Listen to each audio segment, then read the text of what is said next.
Hello. Hey. How's it going today? Oh, it's going good. I'm going to talk about a subject that I don't focus on as much as it probably needs to on my channel. Or how about this? Maybe other people don't think it needs to, but I certainly think it needs to. Yeah, it gets mentioned every episode, pretty much. True. So it's not. There's no way anyone can say this is somehow like a one that hides from it. Like there's some people they're like, well, I have this belief, but they'll like hide. Well, I'm also an anarchist. Not right. Me. Fuck that. No. Not from the beginning, actually. In fact, I tried really hard, to get into, be like part of the atheist movement. I mean, what I mean is like a political, thing involved in it, where I was, one of the people that was helping teach people. That was my goal. And but I found that I didn't really click with everybody. And although all the famous atheists pretty much liked me and thought I was impressive or whatever, they did little bit. My wife always says they did nothing to help me, but I don't think that's accurate. They did a little bit. So okay, they did a little bit. So I don't have. That's why I told you before. It's kind of hard for me to give a good thing on that. Like the atheist movement, have a lot of stuff that I don't have, and I have a few things where I got on the inside, and talk to people personally. Like Matt Bedillenhoney and me talked personally, all by ourselves, just me and him, at a hotel in Florida at a jacuzzi for like 45 minutes about philosophy. Just me and him free float. And I'm just saying, I've also talked to Arm Wrong, whatever. Anyways, my point is, but really, I always openly would say that I'm, an anarchist, and I promote socialism too. I had to realize that too. In fact, that's one of the reasons, not the only reason, but one of the reasons I wanted to address my view of anarchism. I don't think it's like somehow off the mark. I think that most people are off the mark, and I'm not. I think that's for me. I would just say that. That's fair. Because I see things axiologically, as we talked about. One of these times, we're going to do a philosophy thing, and I'm going to really break down axiology. There'll probably have to be several shows because it's complicated. It's complicated because it's so involved, and it's so simple. Animals do it. They found it, in our brains, whatever. It's just the way that we categorize things. It helps us. So it's not something even that people that watch. Why I laugh. People say nihilist. Well, your brain isn't. So that's at least we know that your brain is axiological, even if you don't think personally. You're making value judgments. Correct, and you're actually valuing some reason to say you're a nihilist, because generally, if you actually did the nihilist position, why would you advocate for it? Yeah, that's right. You just literally wouldn't. Why would you have the energy to care unless you just had? I mean, because see, this is what goes back to anarchism to me. Why? And then when a justification is offered, is it valid? Right. Well, what's the two main things I think that you need to get about anarchism? We're going to go into it more, but I think two main things: anti-hierarchical and no coercion. See, those two things together are great. One is freedom for the masses, and the other one is that we don't get someone to be our master. Well, I don't really agree with that term, dictatorship of the proletariat. You lost me at dictatorship. Well, what the fuck? Yeah, the term is not the best, but the idea that the power rests in everybody's hands equally. Right. But I'm just saying, I would never use that word. That's just It's like me as an atheist deciding, I'm going to use the word faith when I literally think it's feelings. And generally, too, like epistemology, which we're not really going to get into much here, but relates to axiology. I'll just tell you real quick. So there's three kind of philosophies I use so people can understand how I approach things. So one is ontology. Ontology is the thingness of things. Like when you say God is, you've made, in a sense, a claim first, not the is, but the God. Right. So that's why I slow people down. Whoa. Before you can get to the is something, first establish the thing we're talking about. In other words, if I say a chair and I say someone sits on a chair, you need to know what a chair is, right? Yep. Same with anarchism, right? So when people say they're an anarchist, there has to be qualities that represent that characteristic, or it's not. Like if I said I'm both a fascist and an anarchist, that would be fucking literally ridiculous. No one should even take you serious. Seriously. I mean, seriously. Then there's this other bullshit called national anarchism. Literally, what the fuck? You can't. Literally, You can't. what the fuck? I mean, Yeah. but this goes back to it. And I said that that's also why sometimes I know I say things about anarchism, but I kind of like to say, is this? I don't do a lot of explaining, and especially in our show because it's not the main thing. But I do want to do a little more explaining why it is this. See, like this, when I say my own personal thing, when I say no coercion, that totally 100% lines up with my thinking of my anarcho-humanism. My humanism part is do no harm and do good. I have that obligation. I've accepted that mantle of obligation. But that's why what I see, it's important for me personally to be an anarcho-humanist, not just an anarchist, because all anarchists don't, in a sense, inherently have to do good. I mean, they should. But if you say you're an anarcho-humanist, you have to not only have done good in the past, but are currently doing good, because that is the point. I think we'll kind of get into that a little bit. Look, because I read through the stuff that you had a little bit. Oh, I added a tiny little bit to the beginning because I argued with an anarcho-capitalist, which I sent you the message. Yeah, I saw that. I kind of had. I didn't look. I always forget to even address them because it's so fucking. Like I said, it's like saying anarcho-fascist. No, anarcho-capitalist. No, because it's not anarchism. It just isn't. Right, and I didn't go long in the thing either. You know, it just someone had. So like Cory, I also like anarchist friends, and because I hear some people's things, I just go, I need more anarchists. So some people's thoughts on Twitter, I just go, holy shit. So I started friending different anarchists, you know, or following, whatever you call it. Yeah. And because I need more anarchists in my life, obviously. Anyways, and but I hit one that said anarchist. Right. So I assume like me. So and then he comes on my profile and says, "What is anarcho? What is this? What the fuck is this anarcho-humanism shit? Or what is this fucking anarcho-humanism?" And I said, "Well, anarcho, no gods, no masters, and humanism, do no harm and do good." I said, "That's how I run my anarchism." I see it like I told you before. It's not like it doesn't mean I'm also not an anarcho-communist or an anarcho-green anarchist or a naturalist anarchist. It's just the way you focus, right? Correct. See, you may not have that focus. I, with that thinking, looks at the no coercion and goes, coercion means I can't threaten, I cannot harm. In other words, for me, like I told you, I don't punch Nazis because I don't do coercion. So that is 100% consistent with my thinking. But I am also, I told you before, not a pacifist. I can't get to that because I believe that we should protect ourselves. We have that, not just that right, but in a sense, also the duty to protect others. Yeah. And so to me, I that has to be the case.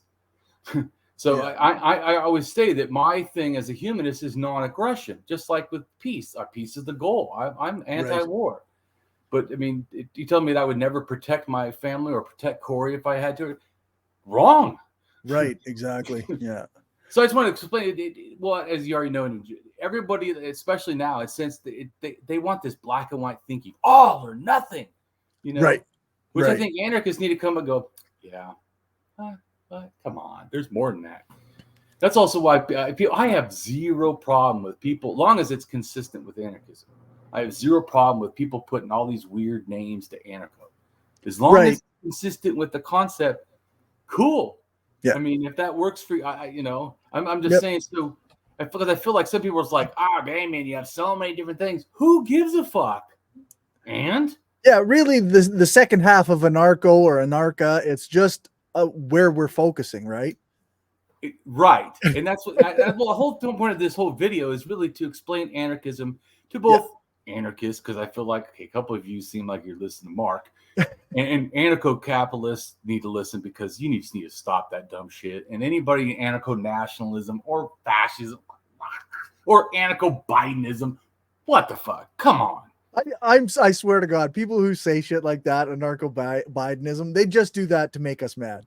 Because that's just there's no or make us look like fools. So like we're just adding because I think one of the I think it's a critique. It's a dignity attack to me. You know, I'm good at using dignity attacks and good at seeing them too. Yeah. See, if I say all kinds of names, it makes anarchism sound foolish, sound Right. like made up, like you guys just blah, blah, blah, blah. You know, that's just bullshit. Our thing is the ethical position. And that's what I want to talk about today. And my position, like I said, I can't, of course, speak for every anarchism. Once again, why I want to have anarcho-humanism, because I guarantee mine is ethical. Right. And everyone's could be, because if you just follow the tenets of anarchism, nobody's a master, no one's a leader, no one's above anyone else, everyone's equal, and you don't coerce with harm and threaten people. Fuck, that sounds like a great world. Yeah, right off the start, you're doing something right. But you're doing something right. So I just want to really quick read a little bit, and then you can go, because I said I want to address this. So I made the mistake. I'm just going to read what I wrote. I made a mistake of following a so-called anarcho-capitalist. He had only listed anarchism, so I assumed not a capitalist. Yeah. He said I, as a socialist and anarchist, was a contradiction, and then said I was a leftist LARPing as an anarchist. I almost laughed out loud. Which he assumed an anarchist to be limited to only capitalists. Once again, what the fuck? Just ahistorical. No historical knowledge at all. Zero idea of what this actually is. Anyway, so I wrote, what a joke. It is capitalism that is the contradiction to standard common anarchist thought. Yeah. And throughout the history of anarchist thinking, it has been a far leftist expression, to say the least. I blocked him as ANCAPs are not worth the time to prove them wrong.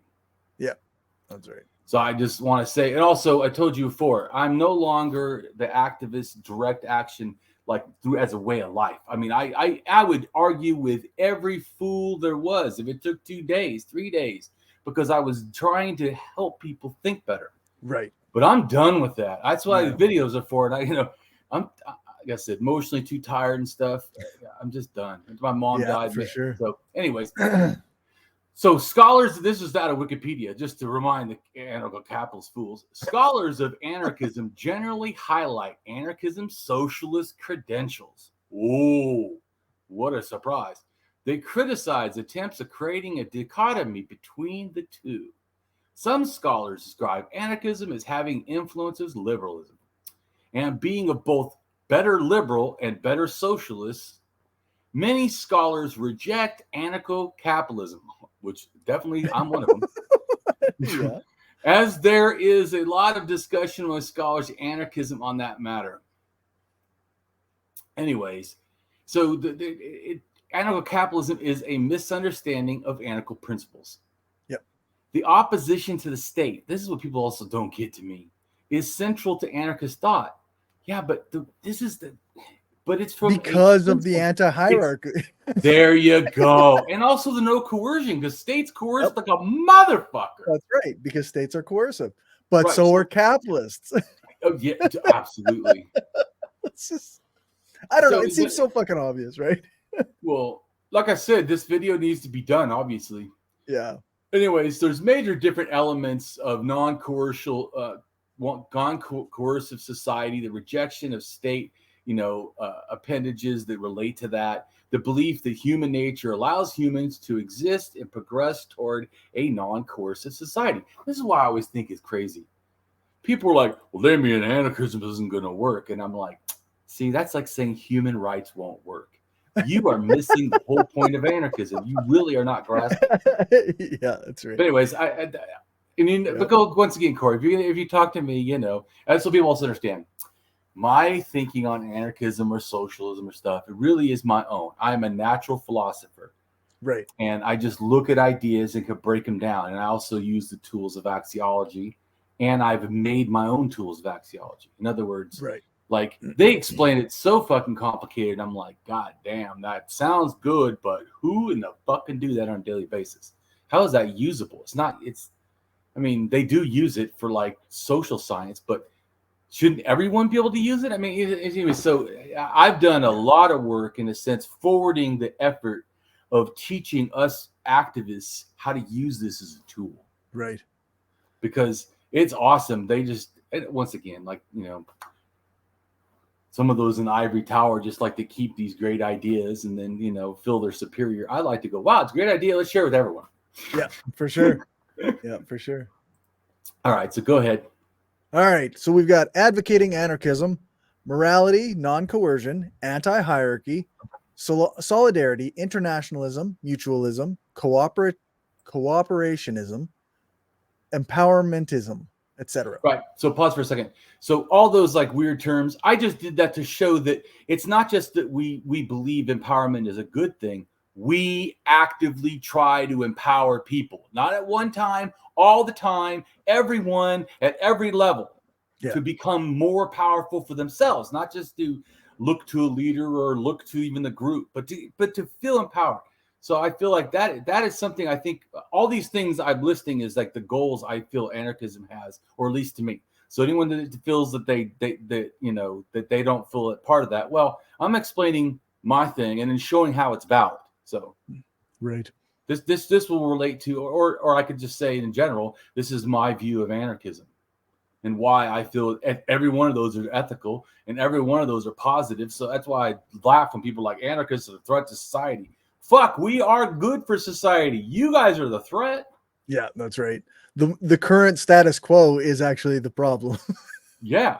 And so I would say just that reading those things, do you feel that you would connect to that, or do you feel that's not, none of those are. Again, it depends what you mean by mutualism, because there are different. Well, I try to explain. Well, yeah, I am not, I'm an anti-capitalist, so there's nothing, anything close to that, you can fuck off.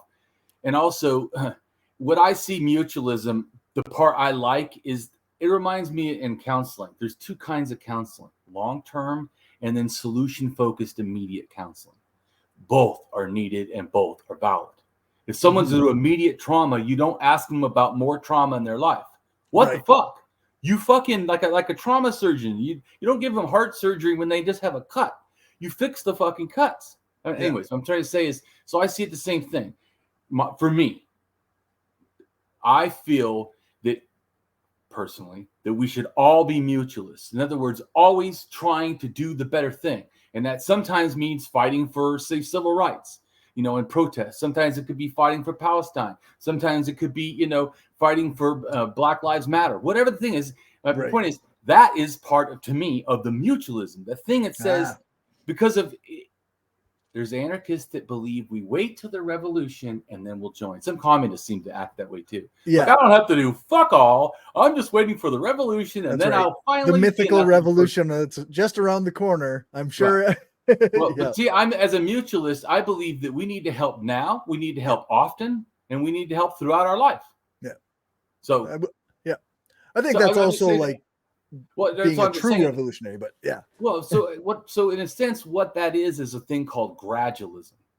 Okay. Like it's constantly trying to be better. That's why I say I like the next best thing. What is a great thing we can do? How can we make life better? How can we have more rights, more things, more freedoms, more? But that's not the goal. The goal is anarchism. Right. The goal is this, non-hierarchical, non-coercive type of a society as much as possible. Yeah. But I don't think we should wait or just hope for some fantasy land. Yeah. I think we start can make building it now. Right now, me personally. Yeah. So that's why I told you I helped out at homeless shelters. I helped out at food banks. I helped out at youth programs. I went to schools and talked about not getting into gangs, not getting into violence, not getting into drugs. I did this stuff as a thing of saying, I need to make a positive. That's like to do no harm, but do good. See, not just do no harm. Right. That's not enough. Yeah. I need to do, fucking, sometimes Nazis didn't harm. I mean, that doesn't mean they were good. Right. Yeah. So I'm just saying is that, and I told you before, my game is simple. I just want to be a good person. I realize the best way to achieve that is through anarchism and socialism. Yeah. So, like I said, same with axiology. To be a good person, I personally do not see how anybody can navigate morality without grasping axiology. You're not going to have it. In other words, like a scientific way, like say the scientific method, that's in a sense, when you think about it, what axiology often adds to your moral system. It's like all of a sudden you have this thing it has to do and then do and do and do before you can make a judgment that it's done what it's supposed to do or not. So in a sense, there's a standard of way you look at things, and things like anarchism. If you say, well, I believe in hierarchy, well, then you're not an anarchist. Fucking done. You don't need to have any other qualifications. That's right. Done. Yeah, that's right. I'm authoritarian, and I always believe coercion is important. Okay, you are not an anarchist. There's no anarcho-authoritarianism. Yeah, anyways, that's right. I don't want to keep it, but I want to explain that how I see things and stuff and why it's important. For sure. Anarchism, definition from Oxford Languages. Anarchism, a political theory advocating the abolition of hierarchical government and the organization of society on a voluntary, cooperative basis without recourse to force or compulsion. From the Greek anarchos, or without a chief, plus the ism, later influenced by the French anarchism. Anarchism is a political philosophy and movement that is skeptical of all justifications for authority and seeks to abolish the institutions it claims maintain unnecessary coercion and hierarchy. Anarchism advocates for stateless societies and voluntary free associations. As a historically left-wing movement, this reading of anarchism is placed on the farthest left of the political spectrum, usually described as the libertarian wing of the socialist movement, or libertarian socialism. Right, which doesn't make sense if you're talking about, I don't know, anarcho-capitalism, which is not a thing. That's right. Yeah. Yeah, that's which right. is just not a thing. So Which is just not a thing. The anarcho-hucksters. Yeah, that's right. Yeah. Humans lived in societies without formal hierarchies long before the establishment of states, realms, or empires. With the rise of organized hierarchical bodies, skepticism toward authority also rose. Although traces of anarchist ideas are found all throughout history, modern anarchism emerged from the Enlightenment during the latter half of the 19th and first decades of the 20th century. The anarchist movement... Pause for a second. And don't most people think that things came from the Enlightenment were generally good and pro-humanity? Like, isn't that why they literally call it the Enlightenment? Yeah, that's right. In fact, like for a long time in the skeptical movement, that was the thing, is like they were always talking about how important the Enlightenment values were and how all these things that the left were doing were anti-Enlightenment, even though like leftist values, leftist theories, a lot of them also were established during the Enlightenment. Well, and you can see why, in a sense. Are they not enlightened? To say that we do no hierarchy and no coercion, that sounds enlightened. Or, of course, we like to think so. Because then I remember anthropology, and I remember the Hazai people who actually live with no chief, no hierarchy, no leaders, and women and children have say and value in the culture, and rape really isn't common, and yet they have no like laws and leaders. It's like an anarchism, socialism. They help each other. Women can hunt if they're strong enough or want to. I mean, it's just the whole society. And I told you too that it's amazing because they don't just do it through male line or female line. They do it through both. Like you should. Yeah. I don't know what crazy shit is that. It's just some of the things they do. So that's why going back to the. So wait a minute. They probably haven't changed in 15,000 years, maybe longer. So that's why I reject this bullshit that, because I think also it probably goes back 100,000 years, anarchism. But I'm just saying, to me, we buy this bullshit that somehow states is the normal and anarchism isn't, when literally, if you think about it, animals in the wild like to be like alone, even when they're in groups. They don't like, even in harems. Speaking of, just real quick, something weird, but I know that tigers in harems, the females will bite the testicles of the male if he doesn't treat them right or something. They get mad. I can't remember exactly what it is, but something. So my point still is that the natural world really doesn't do the kind of shit that we artificially do.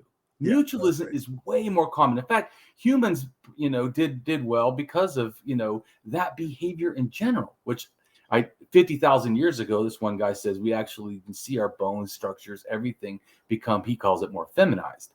Right. And that's actually more traits went with that. It wasn't just the trait of, in a sense, being thinner or smaller, face looking more baby looking or cute.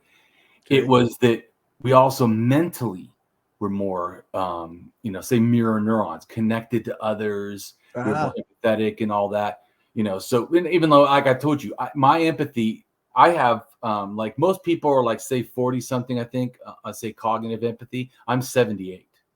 Okay. Cognitive empathy, psychopaths and sociopaths are higher in. Most people are Right. not. It's the ability to read people, and also I know how. Other people that do it, that's why they can manipulate people. Is I know how to push ideas. Like I could force people to think without actually. But see, here's the question: if I could force you to think exactly like me, should I? As an anarchist, should I? I think that's fair to say. No, you should not. See, but that's what I'm trying to say. I don't think it's that unsimple to grasp. Once you grasp the value of anarchism, everything else that comes off of that has to be consistent. It can go far as it wants as long as it's consistent. Right. Yeah. Anyways, keep going. I'll try not to make this a 10-hour video. Okay. Damien, Cory goes, let's just change the name of Damien Rants About Anarchism. I was going to mention, actually, like in nature, like that's the whole thing. Peter Kropotkin wrote Mutual Aid, a factor of evolution, because within species, mutual aid is far more common than competition until you get to humans. Right. You might compete with other species, for resources or what have you, or like predator and prey, but within your own species, it's mostly mutual aid and cooperation. Well, and you see many times, even when you have mother instincts take over, like care, even for similar animals, sometimes prey animals, like a lion will eat the mother, but will somehow not kill the little baby. Right. It's actually a different thinking. But like I said, we're just sick because, and like I told you in other videos, which we're not going to go on about here, but 7,000 years ago, right? Cory knows because you need to grasp this. Yeah, that's right. 7,000 years ago, the shit hit the fan and equality starts when basically before that it was egalitarian or sort of, female centric, but in that everyone was equal. So, but then paternal clans, male-led clans take over.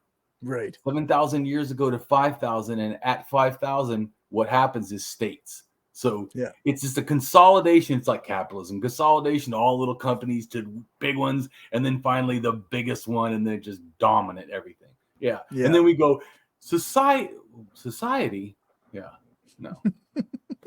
No, because then everyone was unequal, including men, which is right. The male system of everybody has low rank or hierarchy really means that very, very few people really have hierarchy. Have the benefits, I should say, of hierarchy. Yes, that's right. Yeah. So go ahead. So during the latter half of the 19th and the first decades of the 20th century, the anarchist movement flourished in most parts of the world and had a significant role in workers' struggles for emancipation. Various anarchist schools of thought formed during this period. Anarchists have taken part in several revolutions, most notably in the Paris Commune, the Russian Civil War, and the Spanish Civil War, whose end marked the end of the classical era of anarchism. In the last decades of the 20th and 21st century, the anarchist movement has been resurgent once more, growing in popularity and influence within anti-capitalist, anti-war, and anti-globalization movements. Anarchists employ diverse approaches, which may be generally divided into revolutionary and evolutionary strategies. There is significant overlap between the two.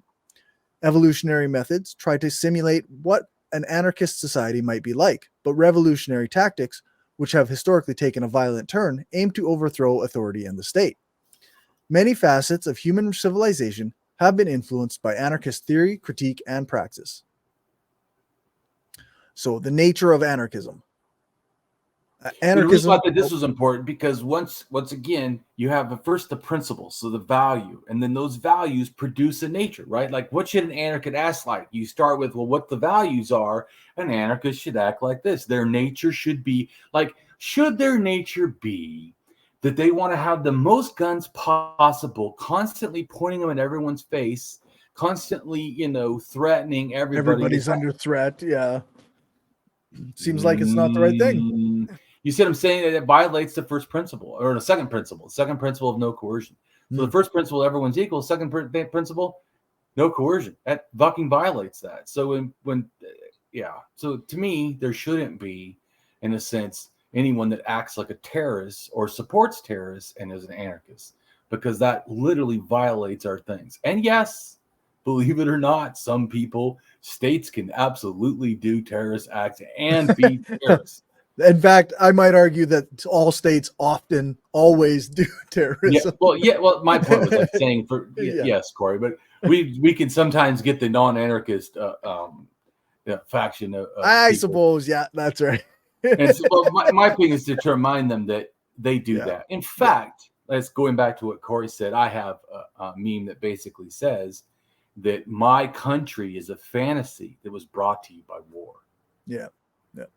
So everyone that says that, they think, whatever war, it's just like they think, oh, well, my country is valid. Your country is no more valid than any other colonizer. Yeah. No matter what, in Germany, no matter what, French, it doesn't. Do you know they all weren't French? Yeah. You know, there was all kinds of tribes and the French fucking took over. Yeah. Do you know English weren't all English? Yeah. It was crazy. Yeah. Anyways, my point is, I'm just saying that people, it's like they think like everything that happened before, oh yeah, it's bad, but in the past, and now they're justified. They're still not. Think of this: if they were built on lies, would they produce truth? They're literally still a lie. I'm just, I hate to break the fucking news to you. I mean, break people's spirit, but yeah, they're fucking lies. They're just like America, right? America wants to be like the great, thinks it's somehow arbiter of morality. What a fucking joke! The shining light on the hill, right? Yeah, the literal place that fucking enslaved people and took lands. Women couldn't vote. Gays couldn't exist. I mean, they even had anti-anarchist laws where there was people that are anarchists that got kicked out of this country. Oh, freedom of speech, my fucking ass. But that's also, to me, reminds me like when someone said, I always help the oppressed. Well, the Ku Klux Klan's oppressed. Should we fucking help them? They do not need our help. Right? They can go fuck off. You know what I'm saying? I hope they fucking dissolve and shamefully talk about how they made a mistake. Anyways, that's why I told the guy, because I did talk to an anarchist who says he would like to talk to you. But talk to a socialist anarchist or communist anarchist, I think. Oh, no, syndicist, maybe. Syndicalist. Anyways, I talked to him and he said, I always support, the oppressed. And I go, that can't be a system because fascists could be oppressed. Fuck fascism. I don't care how oppressed. They could be the most oppressed minority in the world, and I hope they are oppressed more. I mean, and I wasn't trying to be facetious. I know that the heart of that statement, like the reason that someone says that, is good as hell. So all I was saying is, because you need to be more specific. Being an axiology, that can't be how we get there. Right. That can't be the value that leads to then we must care.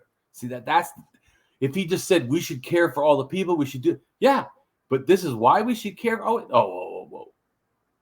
No. Right. The reason that we care about the oppressed people is because we care about all people. And so if someone like the Nazis believes in murdering all people but a few, or nationalists that, right-wing nationalists, the same thing, white pride or whatever bullshit. Yeah. I'm not supporting that. I could care less if, like I said, once again, they are the most oppressed. And so what? Yeah. Good. Their ideology is anti-equality, anti-caring for people. So therefore, we don't want to support that.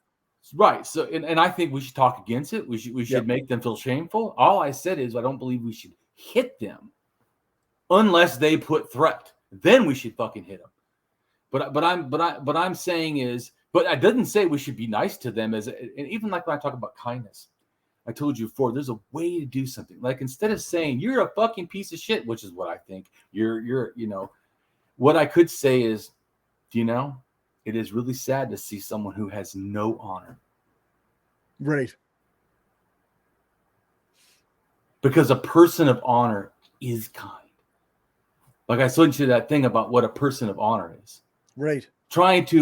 Because once again, once you understand the value everything comes from it. You don't need, in other words, like laws. You don't need 50,000 laws. If you understand everyone owns themselves and nobody can violate another person, well, then you obviously can't rape. You can't kill. Oh, you can't hit them. Ooh, wow. You shouldn't, abuse them. I mean, because of all those laws? No. Because of the principle, the value that people own themselves. Yeah. And so that's what I'm trying to say, that when you grasp out in the value, that's why you're going to read in the meanings, whatever. Because once you grasp these big concepts, then behavior should follow these. If they're inconsistent with that, like I told you to me, well, then you're leaving anarchism.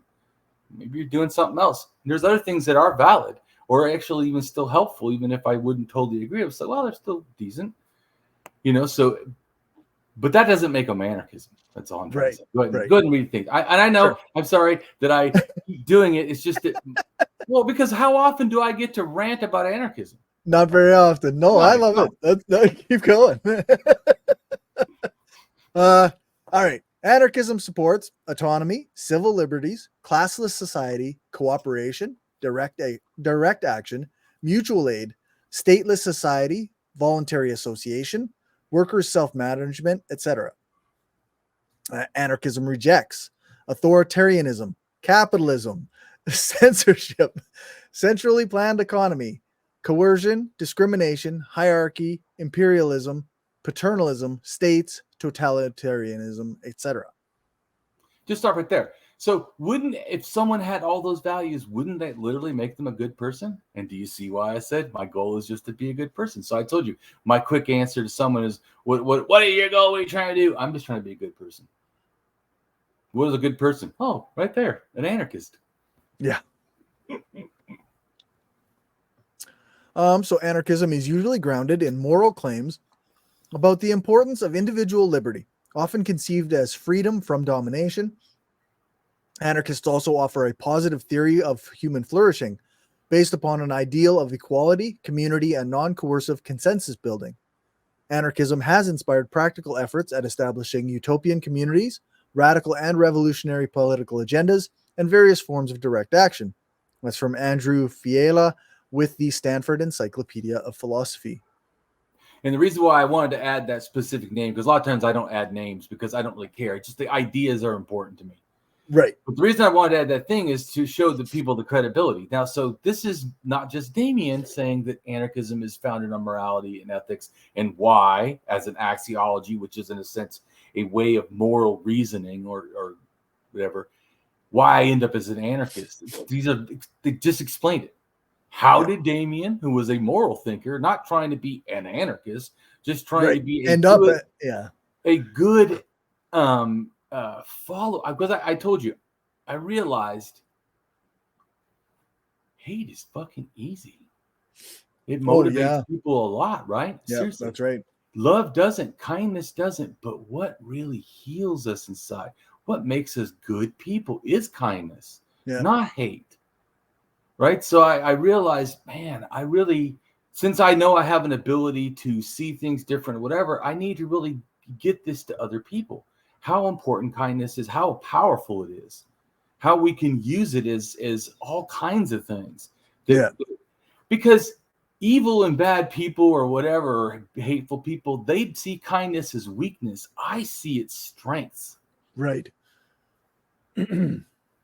And so to me, that being a kind person should be an anarchist. That this is just because we're non-coercive. We don't threaten people.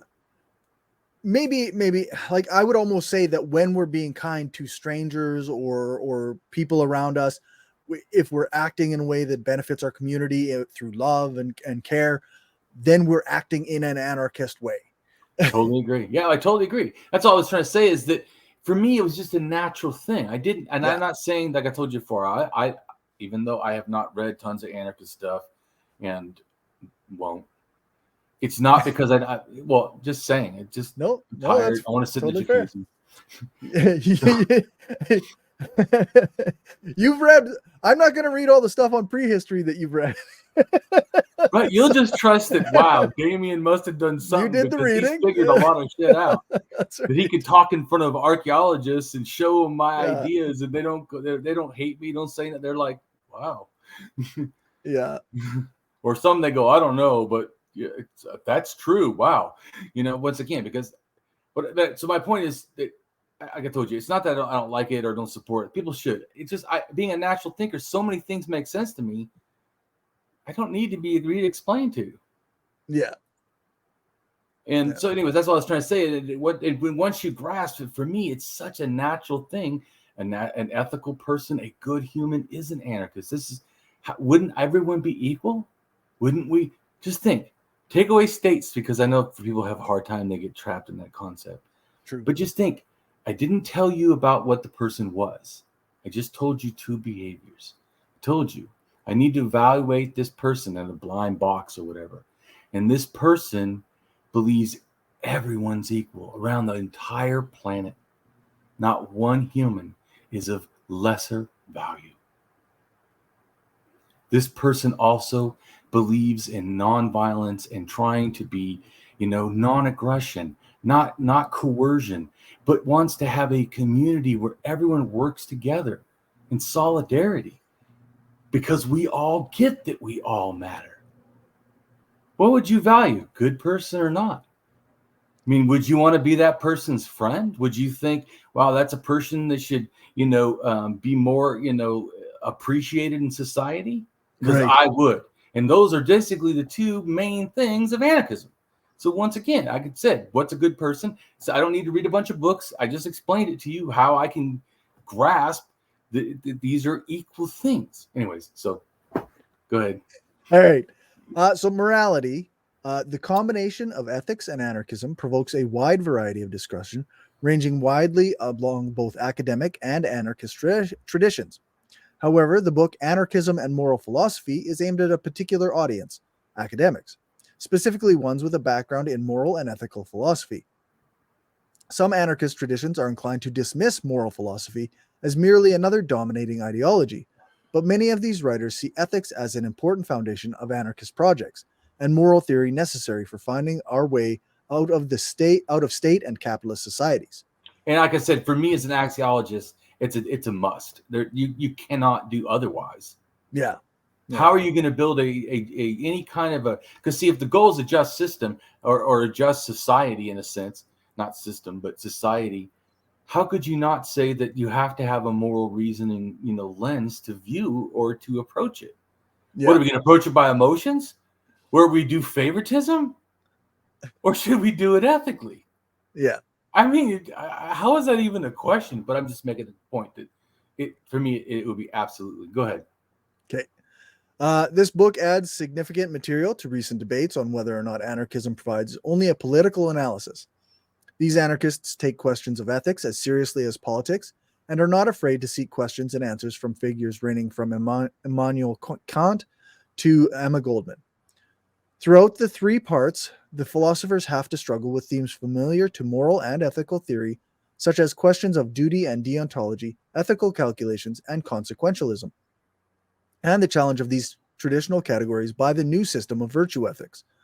A number of scholars within anarchism and moral philosophy investigate the potential of virtue ethics, most explicitly Benjamin Franks, Thomas Swan, and Samuel Clarke.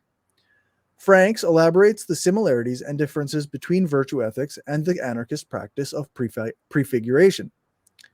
Its conception of morality is based on the ideas set forth in Mutual Aid and later developed in his Ethics.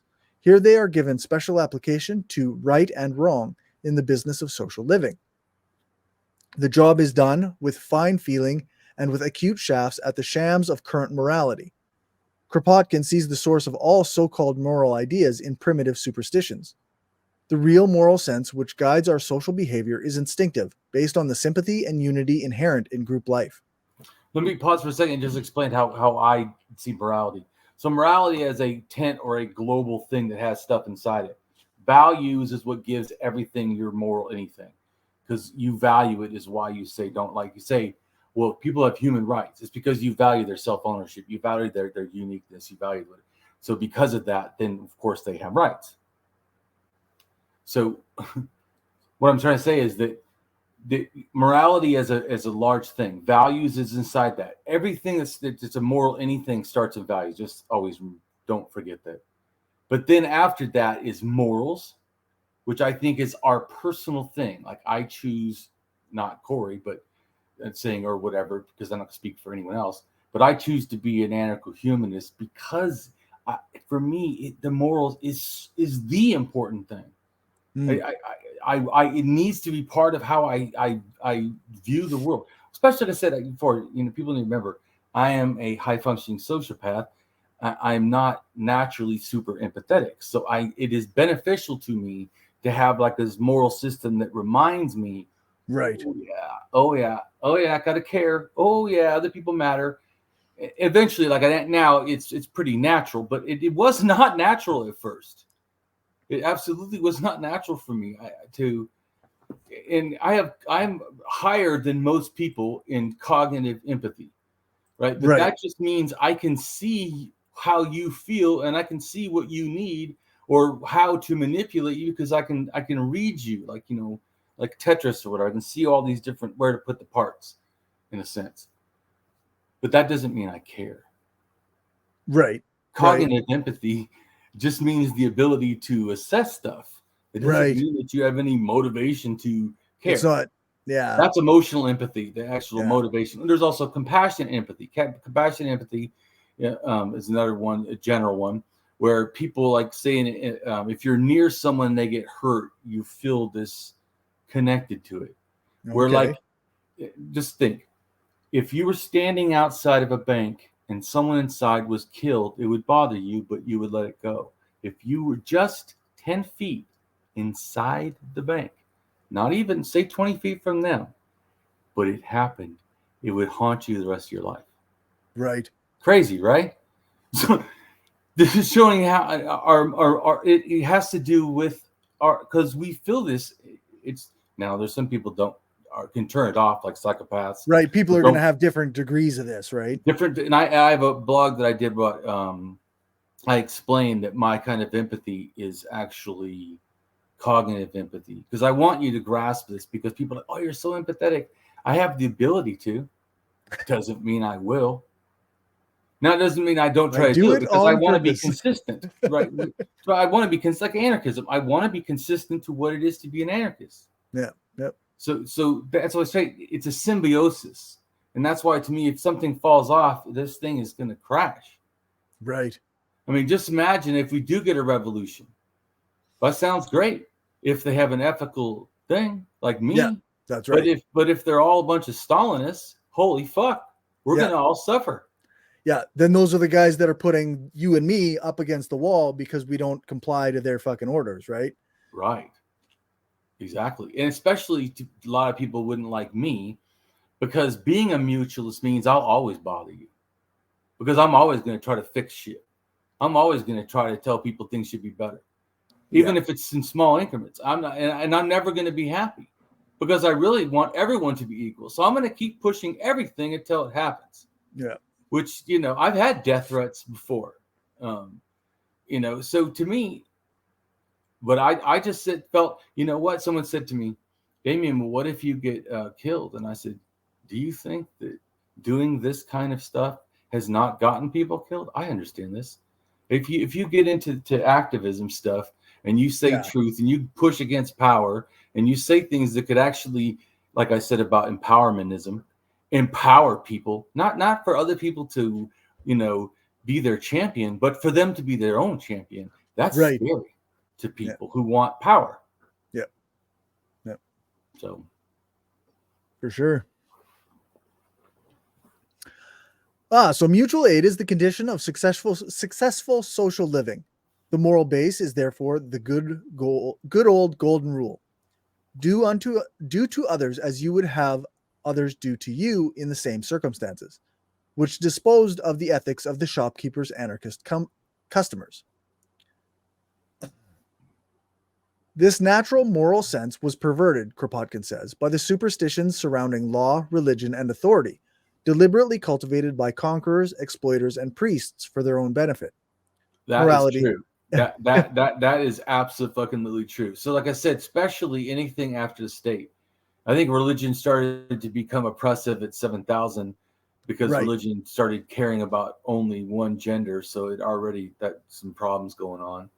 So and then later 5,000 religions start saying, oh yeah, this king has the right to rule, you know, and this king has the right to expand, you know, in my name, and this king has the right to cut all these people's heads off and bury 200, you know, slaves with them when they die. But anyways, so my point is, yeah, eventually, to me, religion gets hijacked. Told you before, I don't think it always was. So like people will say, because they only know religion from world religions, which is like 4,000 something and down, you know, less.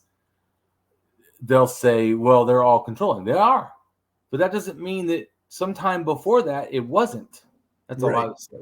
Yep. And, you know, animism is more like people say they're spiritual, not religious. That's kind of like animism. You really shouldn't almost even call it a religion, but it's a religious persuasion that all religions have, in a sense.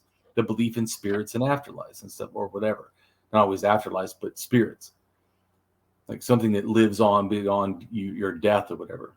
Or that things that have spirits, or that the wind, or, you know, whatever has a spirit, or the sun. So it's just animist thinking, in a sense. Which we have discussed in previous videos as well, if a person was interested in learning more about that. Oh yeah, we've definitely talked about it before. So morality has therefore become the instrument of ruling classes to protect their privileges. He defends the morality of killing for the benefit of mankind, as in the assassination of tyrants, but never for self. Love and hate he regards as greater social forces for controlling wrongdoing than punishment. He rejects as useless, and which he rejects as useless and evil. Account book morality, doing right only to receive a benefit, he scores roundly, urging instead the satisfactions and joy of sowing life around you by giving yourself to the uttermost to your fellow men. Not of course. I hate when they always say men, because you know, like in reality, you know, even though I say he and him, whatever, but that's just because I've been harassed a lot for being someone thinking I'm gay or bi, and I hate that. So that's why I just say he. But really, I would be they or we or us or whatever. I would be that. Because that's also why I did my name male and female in my name, Damien Marie being female. Which my mom, who's a religious fanatic, hated when I did that. Oh, hated it. Because how are they going to know that you're a man? And I said, well, I'm not. So who cares anyways? Like, in fact, that's good. In fact, thank you for the obvious that I tried to do, is to get people, by using a male and female name, to respect that I don't feel only male. And so I've just given myself two names. So I don't feel trans, in the sense that I don't feel I'm in the wrong body. That's not how, or whatever. I feel, well, in a sense, in society probably would actually classify me maybe under that, I guess, if I philosophically think about it, because society wants to say I have to be just a man. I was born intersex, and also don't want to acknowledge that.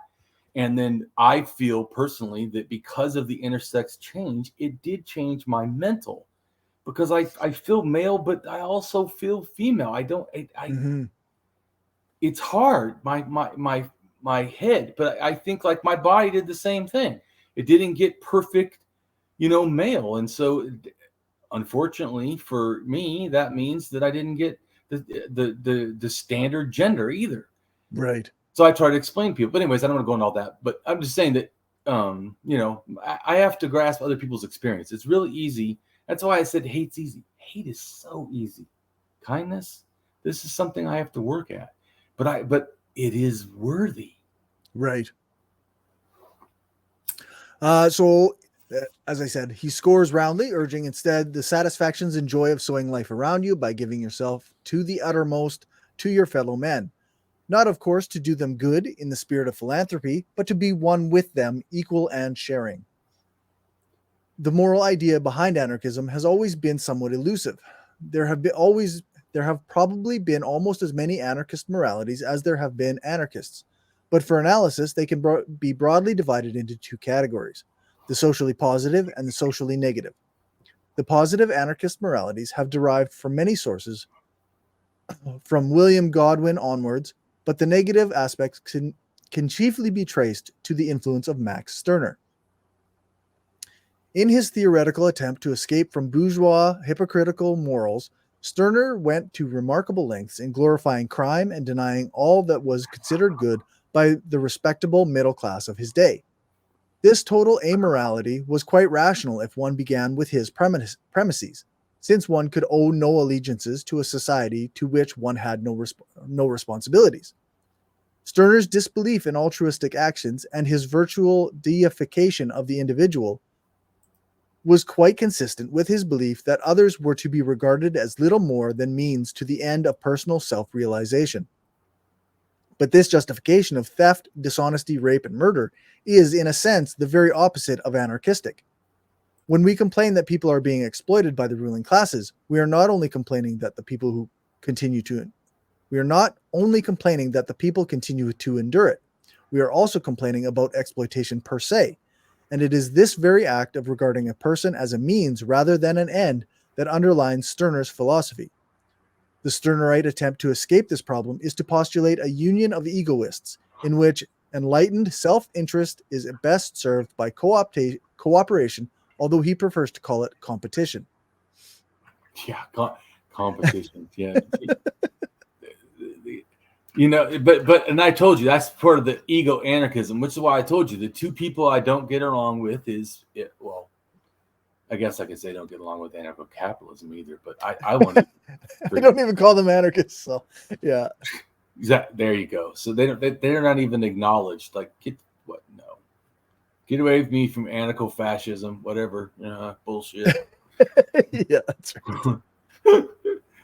No, so but I would just, in a sense, there's a limit to what it can be, and to me, I, as an axiologist and seeing the world through value in that way, leading me to, like I told you, all this other stuff, and it actually being a valid way that we think, and it actually being a natural way that we think, and it's a way that is actually ends up with more precise and uniform moral decisions.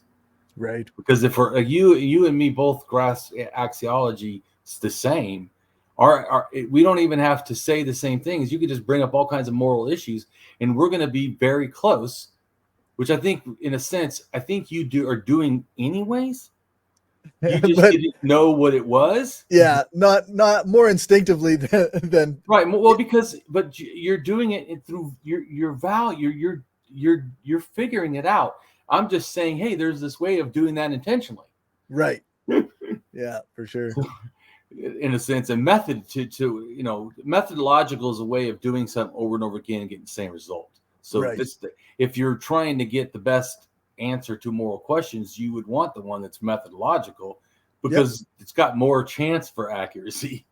Yeah, and then it can be applied more universally, right? More universally, yes, right.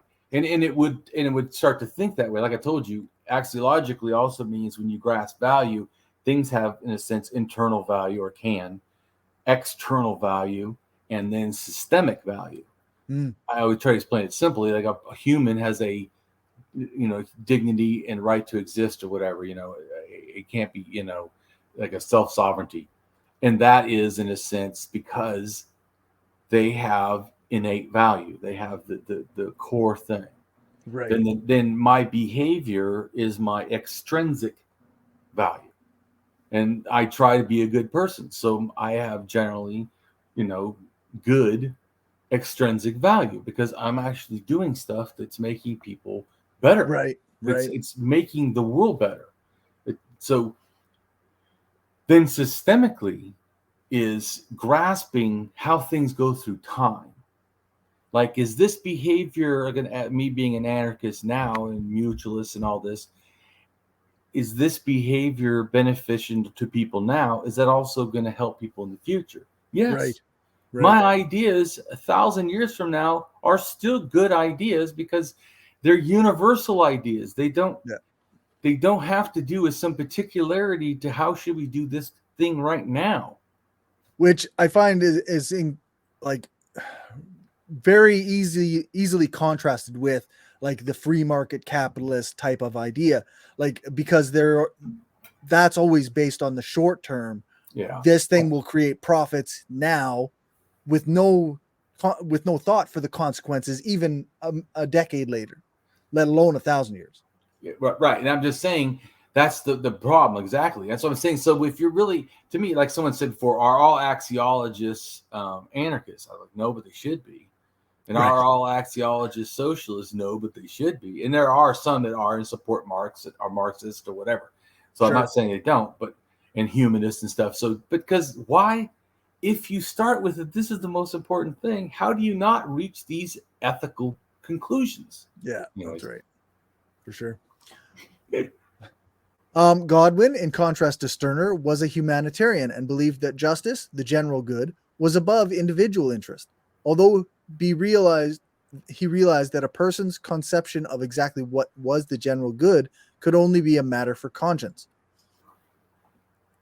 He was right. Well, so conscience is like I'm saying. They're just saying your motivations or your values that you give for your moral reasoning. That's conscience. Okay. Your values, like your value, Cory, is that people should have human rights to be treated equally. If someone's not being treated equally or becoming a slave, what are your thoughts should be on that? Well, of course, if you're against that stuff, it should be immediately. So that leads to your moral reasoning. Right. Because you have this value. Yeah. What comes of that, the more reasoning is, oh, well, we should not harm people. So then if I ask, well, what do you think about slavery? You're like, shit idea. That's right. Yeah. Well, that violates this value. So. Right. You understand? But I'm saying it starts here, and because of that. And that's why when people's like, how can you do all these laws, live a society without laws? Teach people to do value. That would be a fucking good start. Yeah. So Godwin was important in that he denied the Catholic doctrine of original sin and asserted that we are born neither good nor bad. He was a moral man and proclaimed that we have no right to act anything but virtue and to utter anything but truth. We can see here the complete disagreement between his idea of the moral anarchist and Stirner's affirmation that morality is rubbish. Both of these men made distinct contributions to anarchist thought, however, although I think neither of them held views which were completely or distinctively anarchist in the moral sphere. It would be inconsistent with the spirit of anarchism to say that either one had or could have had the sole and absolute truth, for it is unlikely that anarchists will ever be absolutely unanimous on anything, especially with respect to morality. Damien is an anarcho-humanist, basically a socialist, collectivist, mutualist anarchist, as well as a rather liberal, progressive, and revolutionary. Damien wants all positive change. Damien understands and utilizes value, or actually value consciousness, to both give a strong moral axiological argument, the problem of evil, as well as use it to fortify Damien's humanism and positive ethical persuasion of human helping and care. Damien understands value blindness gives rise to sociopathic evil. Right. The lack of being able to, and that's also sometimes the blindness is because of bigotry. I hate all these people, so I categorize them as not human, not of value. In a sense, it's that value blindness. When you stop seeing the real value, because the real value is they're still humans. Yeah.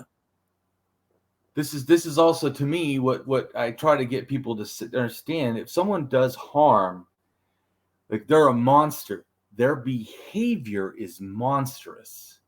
They are still human, going to be judged as a human should for their actions. That reminds me of something I heard on a podcast a while back about referring to people as trash. Like they're behaving as trash. Yeah, they might be behaving as trash, but they themselves are still people, and there's something there that like, so you can't throw them out, right? Like you can't discard them the way you would trash. They're people that you have to deal with. Which is like I told you, even if I believe, and I told you, some people are totally for the abolition of ever housing a human. But I've also heard anarchists that believe in just flat out shooting and killing people for most crimes, which to me is just, I don't agree with either of those. Yeah. As an axiologist, we have to protect the general society always, but we also have to protect the individual always. So Yeah, that's right. Those things are not somehow so exclusive that people tend to think is. It means that what it really means is people can't get this punishment thing that they want. But what we can do is get the safety we need. Right. And we can also still live up to the care we're responsible to do. Just like to me, I told you, I totally am against the Hamas going to Israel and attacking civilians. Right. Fucking Because bullshit. Kidnapping that's them. awful. Fucking terrorist bullshit. Yeah. I'm also very against the carpet bombing that I thought wrongly, because I always try to think that it was ethically best of people. Right. Or countries or whatever, and they constantly prove that, of course not. Fuck you. Yeah. We don't care about morality. So I thought wrongly they were just gonna rush in there and try to just take out the like a SWAT team or something. Try to take out the Hamas and not harm anybody. Which I would told you at the time, I said in the video, not really that against. Right. But bombing for days on end, and just think, those also are people's homes. Yep. Is Israel going to then rebuild these homes so these people can come back and live like they should because they just destroyed their fucking country? Yep. Of course not. They're it's just like they're kind of trying to let humanitarian aid in. Excuse me, didn't you turn the fucking water, the power off, and the fucking fuel off to begin with? Yeah. Fuck and you, bombed humanitarian ways. Bombed every way they could escape, and like. Yeah. So my point is that ethical? Fuck no. No. Yeah. So I'm just trying to say is that everything we do should be ethical. Even if I had to go to war, I would try to be ethical. And like I told you too, if I had to defend myself, if I didn't have to kill the person, I wouldn't. But that's me, because like I said, my goal, my value system is I want to be a good person. And a good person doesn't fucking kill people. Doesn't try to. I'm just finishing editing my interview with Margaret Killjoy. And in it, she says we need to know the difference and constantly be grappling with the difference between I want to stop my enemies and I want to kill my enemies. There's a big difference there. There is. And that's why my point is to try to raise our humanity high. Yeah. Our humanity should be so high, it's a gleaming light for others to find their way to, not let's join in and pile on the inhumanity that's already there. Yeah, that's right. So what inspires Damien's anarcho-humanism? 1, we are all one connected human family. 2, no one owns the earth. And 3, if you can't trust people with freedom, how can you trust them with power? I like that one. I like that a lot. It's like a refutation of all the fucking arguments against anarchism. It's like, well, anarchism can't work because we need people to be in charge. If you can't trust people to run their own lives, then how can you trust them with ruling over others? Let's just say, so then education should be a big deal to anarchists, right? Yeah, that's right. It is. But what am I not doing here? Trying to educate. It is a big deal. And so, but I really always irritated when people take their opinion about anarchism or say things like there was something that said, I was watching the news. They got a little bit better, at least given the Palestinian perspective. Of course, it took like 12 fucking days, but right, they got there a little bit. Jesus Christ, should have been from day one. What the fuck? But it's not news. It's propaganda. But anyways, speaking of propaganda, he goes, "Oh well, I can't remember what he said because I can't remember what he's talking about. He's talking about somebody. I can't remember if it was America or maybe Hamas or something. I don't know. But he was saying, "Oh, these anarchists and something." And I was like, "Those are fucking not anarchists." Right. Yeah. So. Yeah, I always think of like a comparable argument with this. If you can't trust people with freedom, how can you trust them with power? Like one of the arguments against socialism is always that people are too greedy. And I always say, well, then shouldn't we have a system set up that is anti-greed, like, so that they can't abuse that greed? Like, Right. why are What I really feel is that we should, like I try to do, teach it in a moral way. Yeah. Because once you understand the moral way, not only is it then grounded and people can't even attack it legitimately, right? Right, but also it is then persuasive to me as the better system. When they say, "Well, yeah, this is the best system we have," we're like, "Yeah, bullshit." Nope. And then legitimately we can explain why. Yeah. So yeah, that's what, in a sense, I'm trying to do here. That's why I wanted to name this not Damien Rants About Anarchism, which who knows, you would like that title better. But I was advocating anarchism is the point, because that's what I really feel I do in all my videos, or try to, in a way that is approachable. And this is me trying to explain a little deeper, like why I feel so morality, conscious when it comes to anarchism. Why I feel so positive and good to be an anarchist and proud. How would you not be proud to be an anarchist? Literally a moral human being. How would that not? I mean, I want to put it like a nameplate, Yeah, that's right.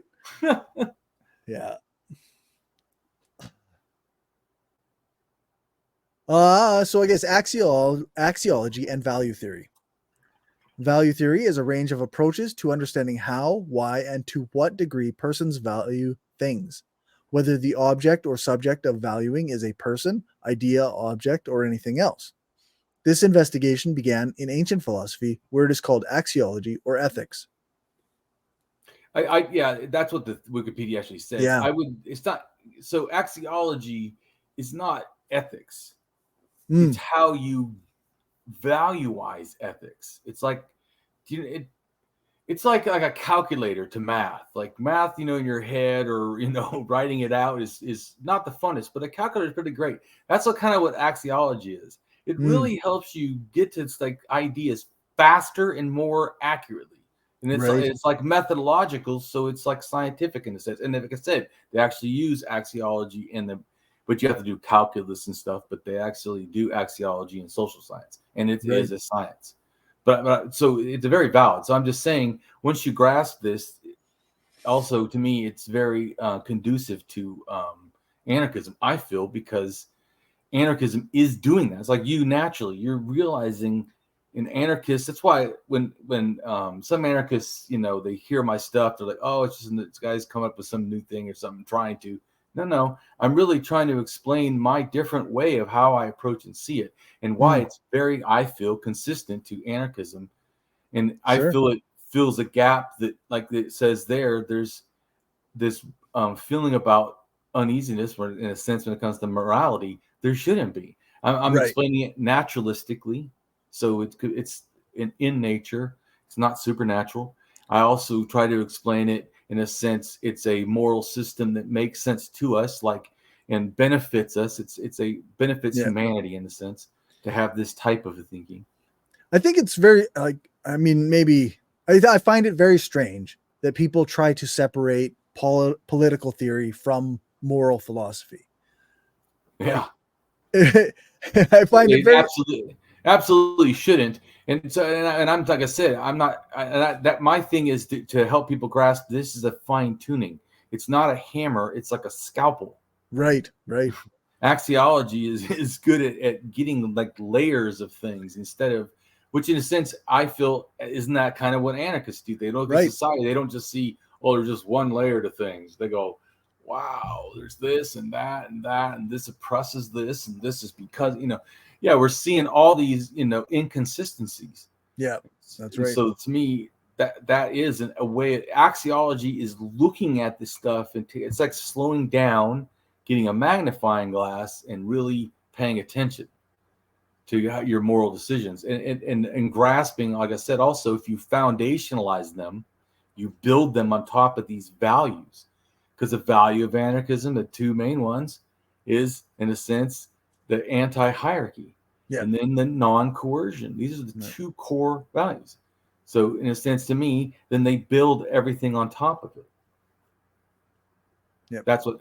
So, in a sense, axiology definitely should be involved in ethics, and and also when people use the word axiology, to understand there's a little bit different ways it's used. It's all valid, but there is different ways of using it. So, because sometimes they'll say, well, Cory's axiology is to be an anarchist or something. Okay. Like in other words, you approach your moral system from anarchism. From that. Okay. I'm not saying judging you and saying you do. I'm just saying, like, I'm just giving a hypothetical so you can grasp what I'm trying to say. Right. So that's not a invalid thing. If they're a Christian, right? So to help you understand, you have a anarchist worldview, right? In a sense, that's what a Christian would say, because they say they have a Christian worldview. Right. And an axiology, you could say their axiology is a Christian worldview. Okay. That's not a good way to have morality, but that is what they do. Right. Like that's their system of value. Right. Correct. That they almost build their morality off of. This is structure, the girding that then their whole, what they think is morality, is built off of. Right. When they say they have a Christian worldview and you have an anarchist worldview. I'm not trying to read you or anything. Or tell anybody or anything. No, I think I'm pretty open about that. Well, anyways, all I was trying to say, I'm just trying to use you as an example just so people can grasp. Yep. Or even you.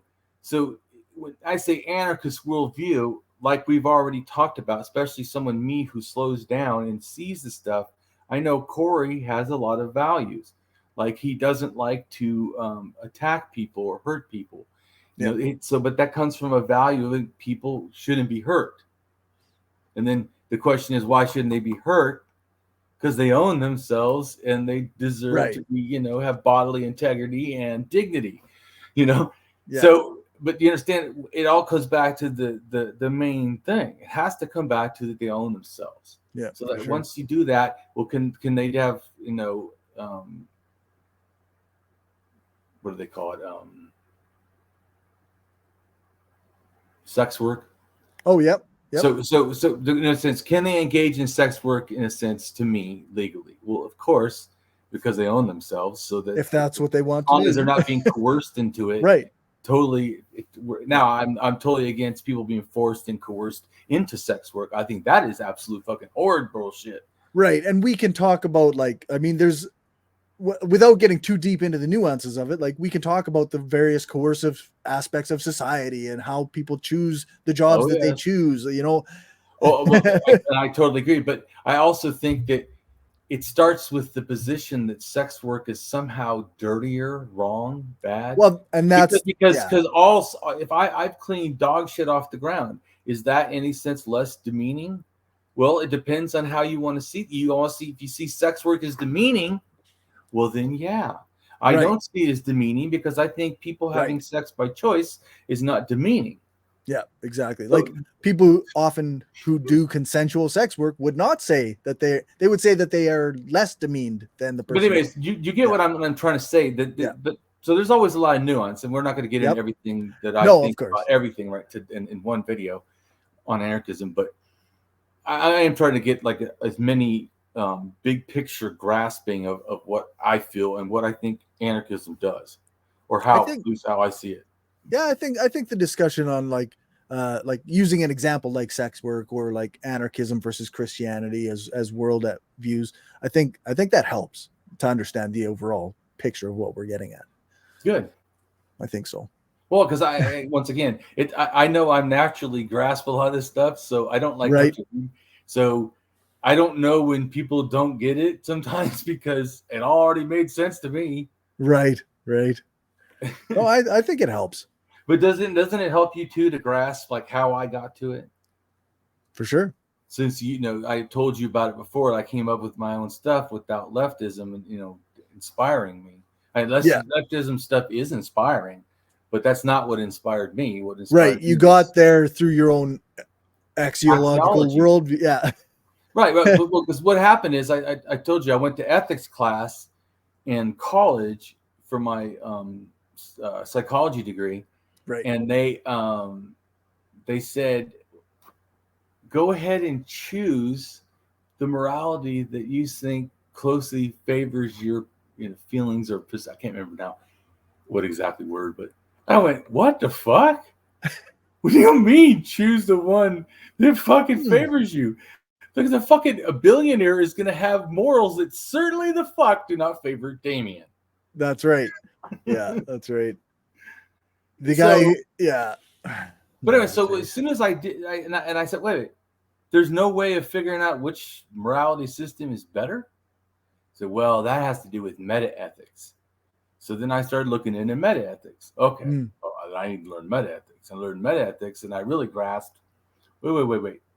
So before you got to that, how are you throwing all these values around? Like that, we should do, like the virtue ethics, but why?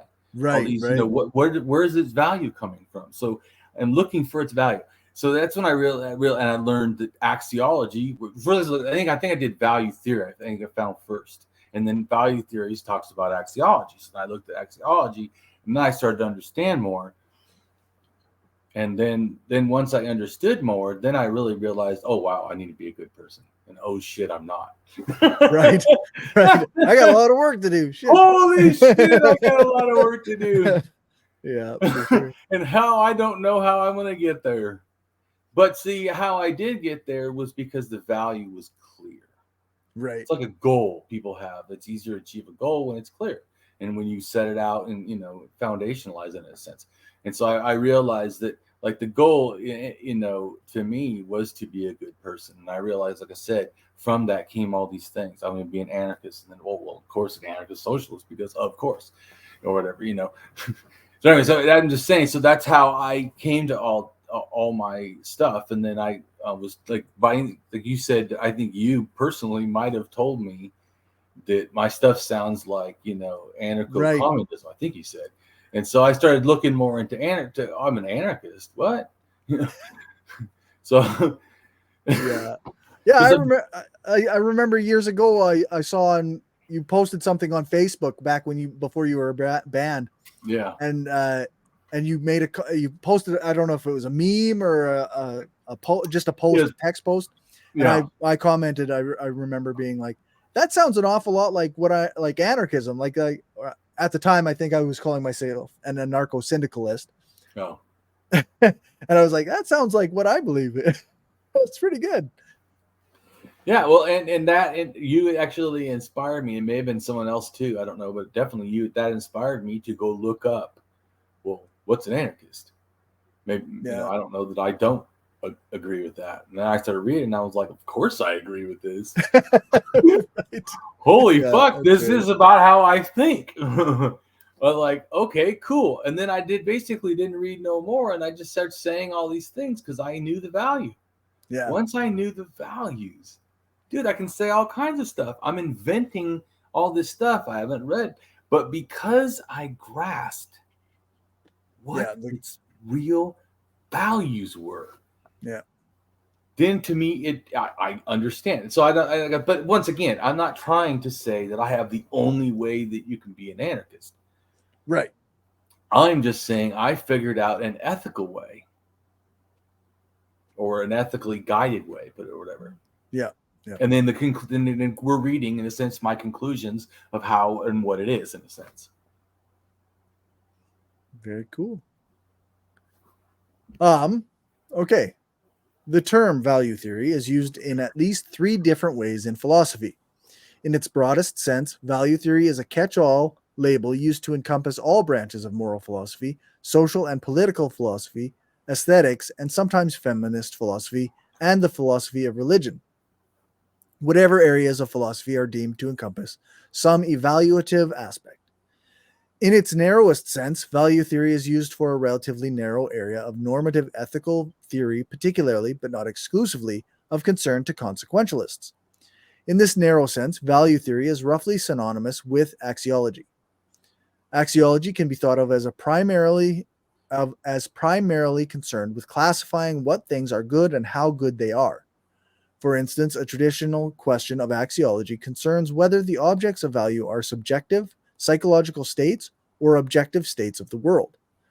But in a more useful sense, value theory designates the area of moral philosophy that is concerned with theoretical questions about value and goodness of all varieties. The theory of value. The theory of value has to do with truth. So when they understand like why I care about truth, an axiologist would care about truth because they care about all areas of value. So that's why political, of course, I care about it as an axiologist because I care about all value.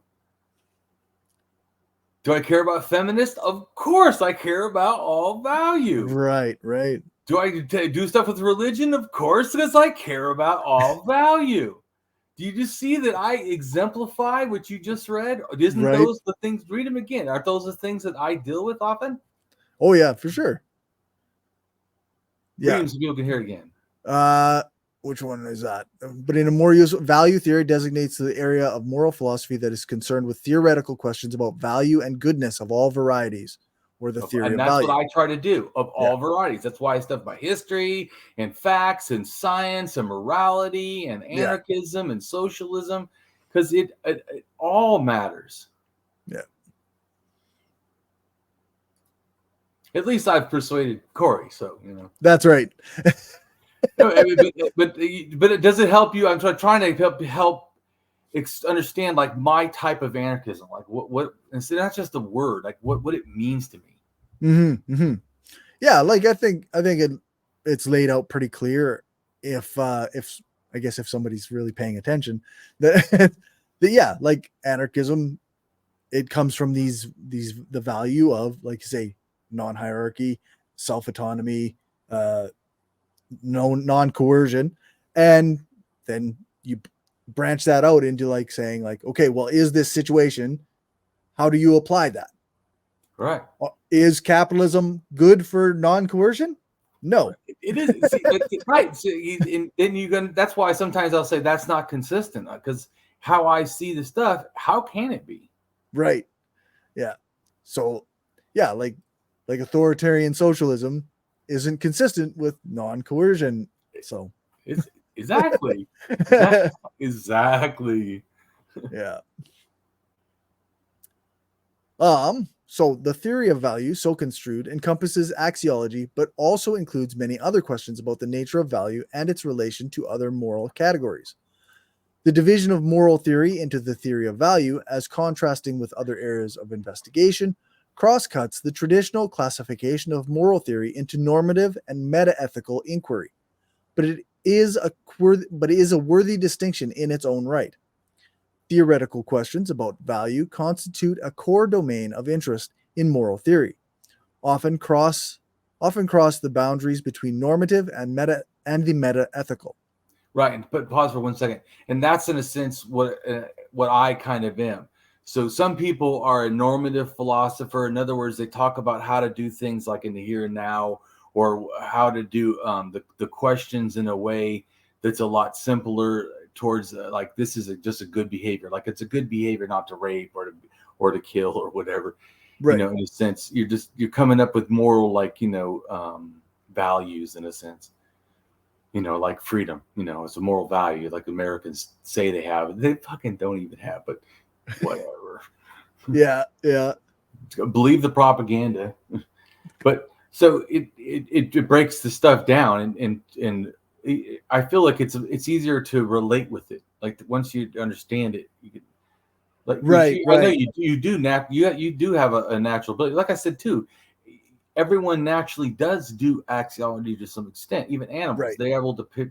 It allows us to be intelligent enough, I think, through evolution, to be able to discern what's something good to eat and something not good to eat. What mates are going to be good for us, or what friends are going to be more beneficial, or how we can be beneficial in a sense to a friend or a mate or a child, in or a sense, community, you know, or community, right, whatever.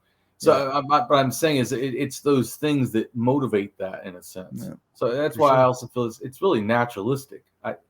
So I mean, axiology I'm talking about, and there's I think there's a book called Answering the Central Question or something like that. But it's by a neuroscientist and an axiologist, and he talks about how they found that's how the brain just operates. We break things up, trying to make reason of them in a sense. We Makes categorize and hold value in that way. But here's the thing too. That's like saying, well, people have a natural ability to do a sport, right? But does that mean they never have to practice? Right. No, that's clearly they have to actively do that, right? Actively, right. So that's how moral systems, in a sense, are also. You have to actively do them. They're not something like, well, I took a class once on morality. You're like, yeah, okay, but do you use it in your daily life? Because if you didn't, it'll be like people talk about taking other languages and they totally forget them or whatever. Yeah, because if you don't, it's not. If it wasn't a value then and you didn't make it a value, it's not going to stay a value. Yeah, that's right. So the end of that sentence was, and have a distinguished history of investigation. That was from the Stanford Encyclopedia of Philosophy. Right. That was just to also show, I like to show that even though a lot of my axiologies that people know, I think on my own. I just invent because I can do that. Right. I just understand it. But so it doesn't mean that I'm just like I can do with my axiology thing. I can also do it with anarchism. I think of my own anarchist ideas. I don't read them, sometimes maybe they're the same or similar, but I get them because of how I axiologically think, in a sense, or my own type of thinking. So I just invent my own morality, my own stuff, my own philosophy, how to grasp stuff. That's also what I'm trying to do, is do it not just for some ego thing, but I want to make it easier tools. I'm like, why is philosophy so fucking hard? It should be able to be something you can learn fast. Yeah, that's right. Yeah. So, why do I need to read 300 years of fucking nonsense? Right. So anyways, that's what I try to do, because I'm not making this, my stuff for science, or even though they could maybe use some of my stuff, or philosophy schools, even though they probably could teach my stuff. I'm really doing it for average people. I want to help everyone, the whole world. Yeah. So I want to make it simple and easy to use and effective and methodological, so that it's usable. Needs to be accessible. And I'm trying accessible, and I'm trying to make it axiology, which is a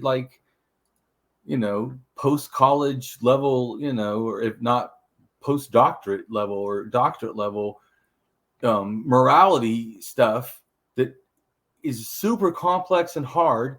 There's one book. Oh man, it's like 3 pages, one period. Yeah.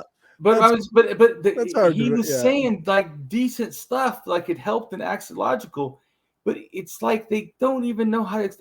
Dude, can you make it simple? Yeah. No, that's right.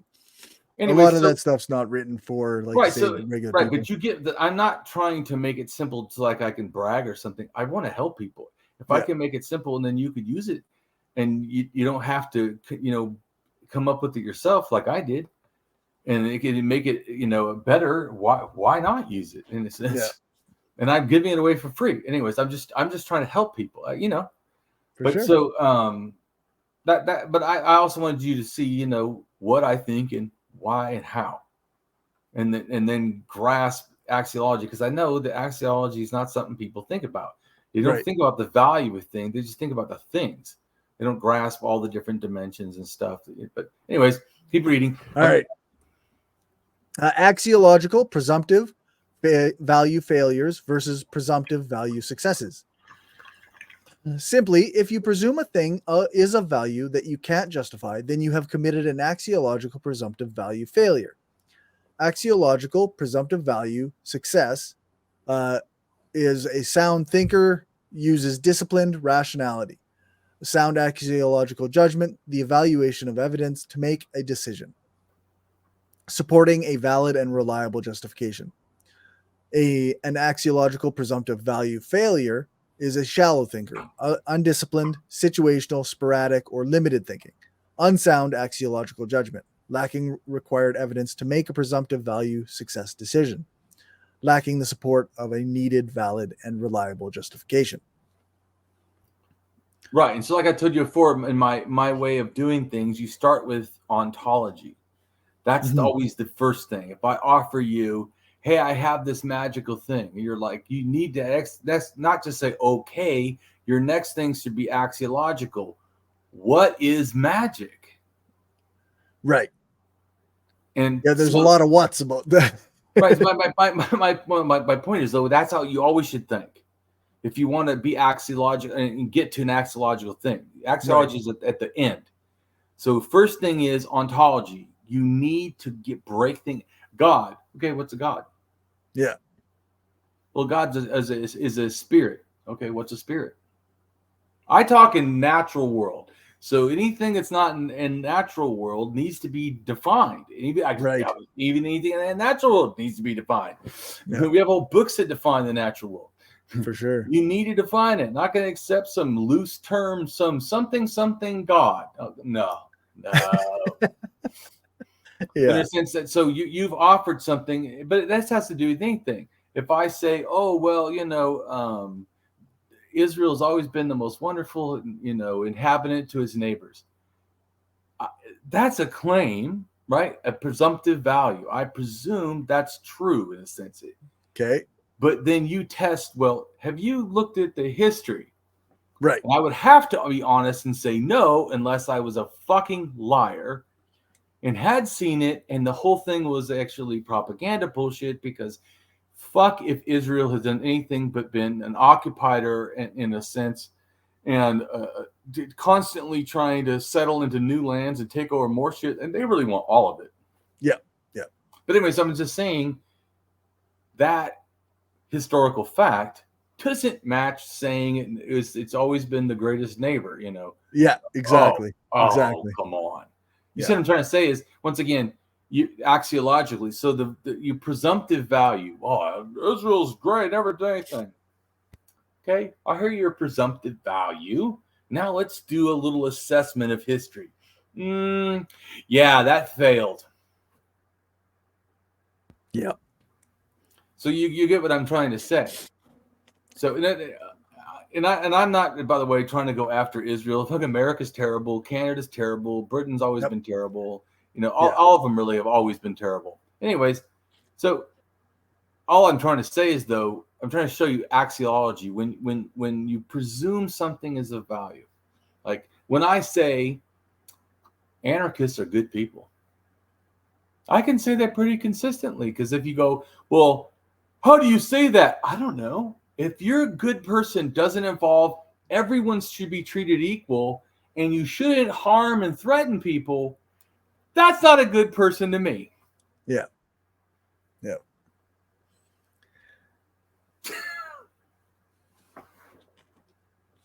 Anyways, keep going. Sure. I think I'm hammering my points home. I think so. I think I get it. So that means that the viewers probably get it. Yeah. Damien's quick definition of axiology. Axiology is a philosophy, value theory, and a social science or / science of value. Formal axiology, mainly involving the what, why, and how of value, the way epistemology approaches knowledge, and as in what is of value or useful. Why is the thing in question of value, good, worth, beneficial, or useful? And how should the value, good, worth, beneficial, or usefulness be interacted with? Real morality is an emergent aspect limited to a sphere of social dynamics, resulting in. By the way, this is all my writing and all my thinking, so people know this is. Okay. I did not read nothing. This is just me looking at and explaining exactly how I see it. Okay. Resulting in human progress and social evolution, understood in mental processes of high cognitively developed beings, biological, with developed psychological quality of awareness, psychological, and the so-called moral facts and values that support or motivate them, is limited to the realm of possible harm, psychological or physical, or actual external world or experiential internal world. Damien would like to offer his understanding of how Damien sees the layout of morality, values, morals, and ethics. Damien sees the term morality proper as the main moniker to a philosophic group, values, morals, and ethics, or a main heading that involves the subheadings of values, morals, and ethics. Values, morals, and ethics, in a basic observational way, should be understood as falling under branches expressing different but similar thinking and behavioral persuasion. Values are the internal catalyst, often motivating our thinking and behaviors, such as a value of all human life, and would tend to motivate you to not want to end lives and human lives. not to only end human lives. Yeah. just as a lack of value or for all human life may tend to motivate you to not have an issue with the wanton ending of human lives. I see that word now. Would such as a value of all human life would to motivate you to not wantonly end human lives, just as a lack of That means value like for all without human life. care, just so you know. Yeah, yeah. Would tend to motivate you to not have You're an like, issue with the okay, wanton. Damien, now you're trying to get all fancy. Yeah. Look, I told you that I can actually think higher than that, but I can't because my goal is not, hey, let's show off how smart I am. My Right. goal is really help people understand. That's all I care about. Yeah. It's not an ego thing. It's an actual care thing. So I could care less, like, because someone before said, oh, you're a genius. Like, yeah, I'm a mild genius. Who gives a shit? Actually, what matters is my behavior, right? Really? Right. I mean, what if I was a genius and I'm a fucking billionaire and I'm a total fucking piece of shit asshole? Yeah. Well, then fuck me. Who gives a fuck? Selfish bastard. No, Exactly. So to me, it doesn't matter. What you produce and how beneficial it is to others. Now that matters because that has the value. Morals to Damien are the personal persuasion that you value, such as having a desire for truthfulness. Then we have ethics, and we know this is a different branch of the morality tree, as there is a business ethics or professional ethics, but not really business morals or professional morals, other than one's self-chosen persuasion, which may be adopted from business ethics or professional ethics. Ethics are, as Damien has expressed, are universal prescriptions or persuasions, public morality. Whereas morals to Damien are personal morality, therefore we can hold others to universal ethics standards or public morality and not our moral proclivities that are not universal on others, as morals are for us, personal morality. To Damien, true morality, summed up to me, is largely the expression of axiological value judgments or assessments carried into an appropriate valuized action. Just kind of off book, this made me think of like the idea of monogamy or non-monogamy.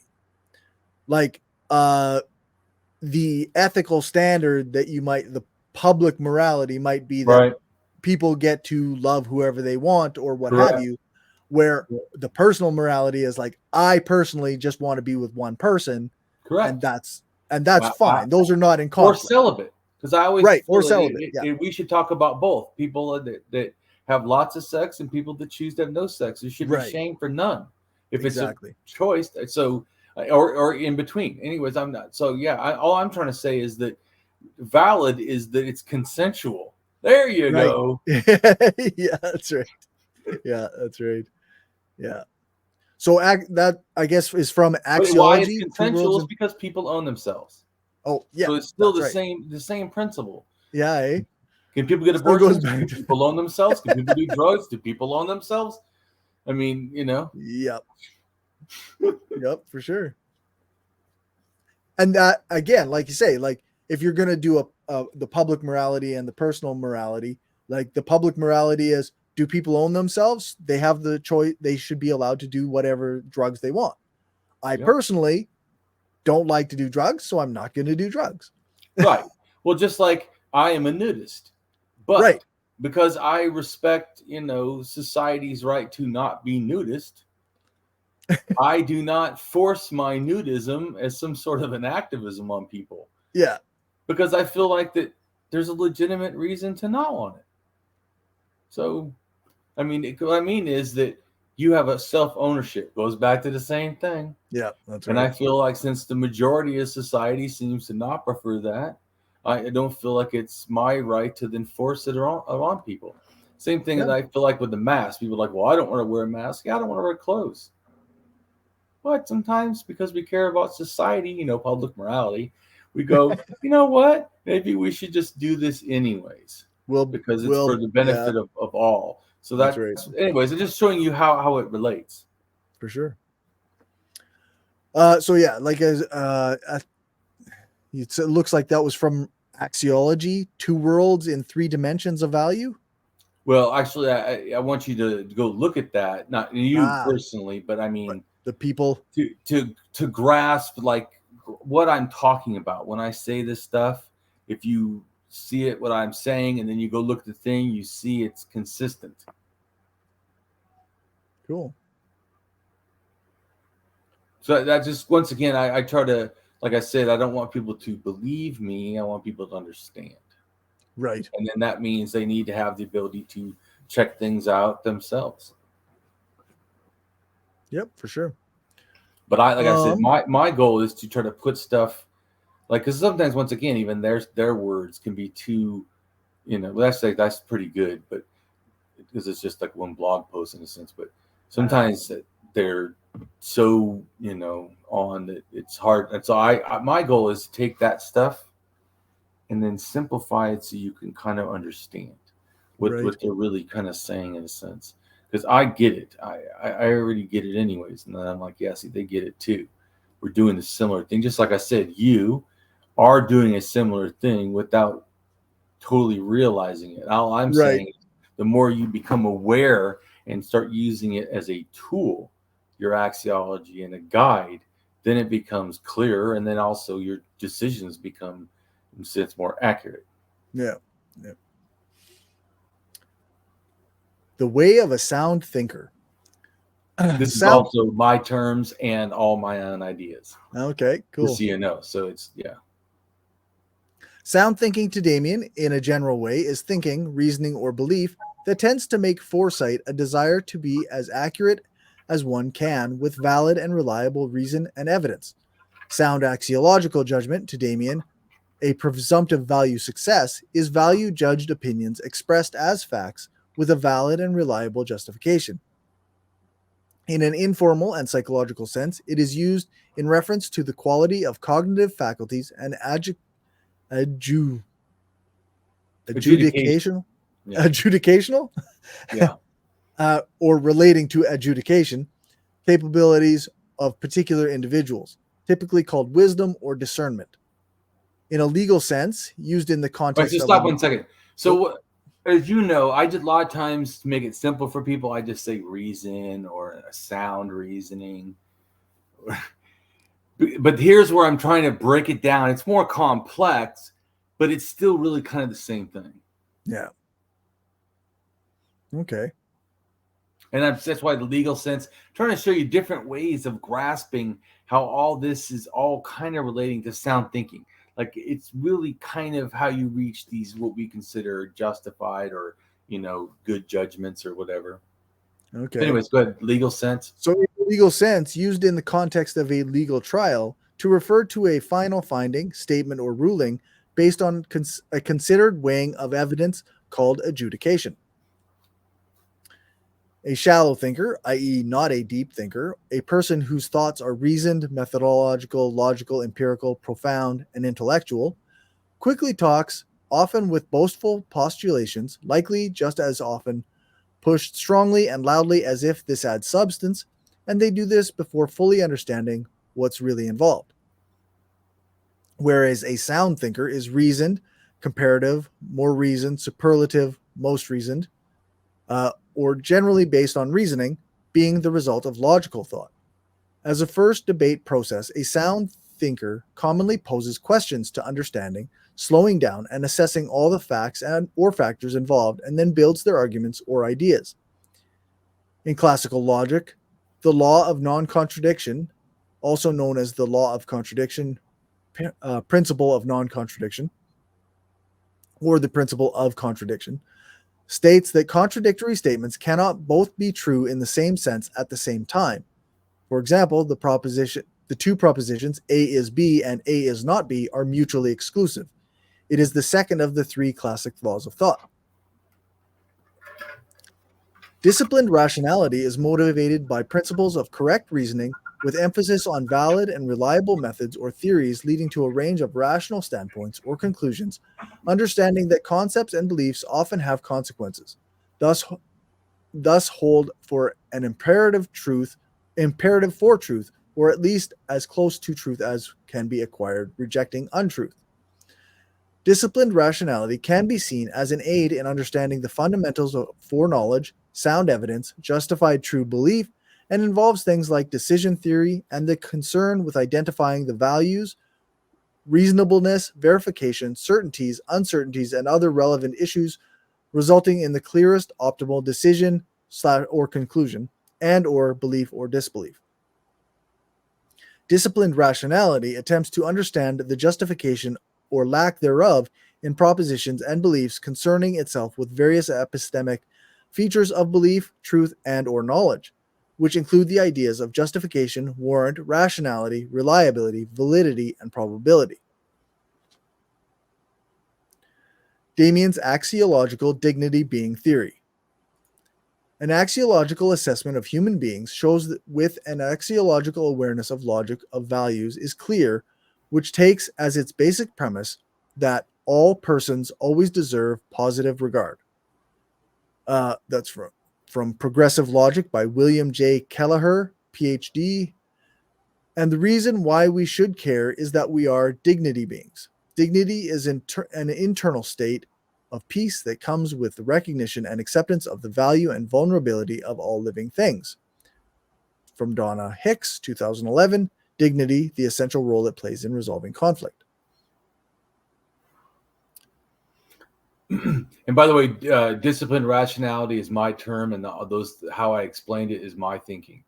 And then now you're going to read moral fear, moral love. These are also my terms I invented, and I explained how they motivate my axiological ethics, also all my own stuff. Okay. The reason I always say stuff because I want people to know that if they think I'm in certain areas I'm quoting authority, no, in certain areas I feel I'm just quoting myself, and you either feel I'm an authority or I'm not by the quality of what I produce. Right. That's fair. So moral fear and moral love, which together motivate my axiological ethics. True morality, summed up to me, is largely the expression of axiological value judgments or assessments carried into an appropriate valuized action. Harm is often a violation of trust and a violation of expected trust.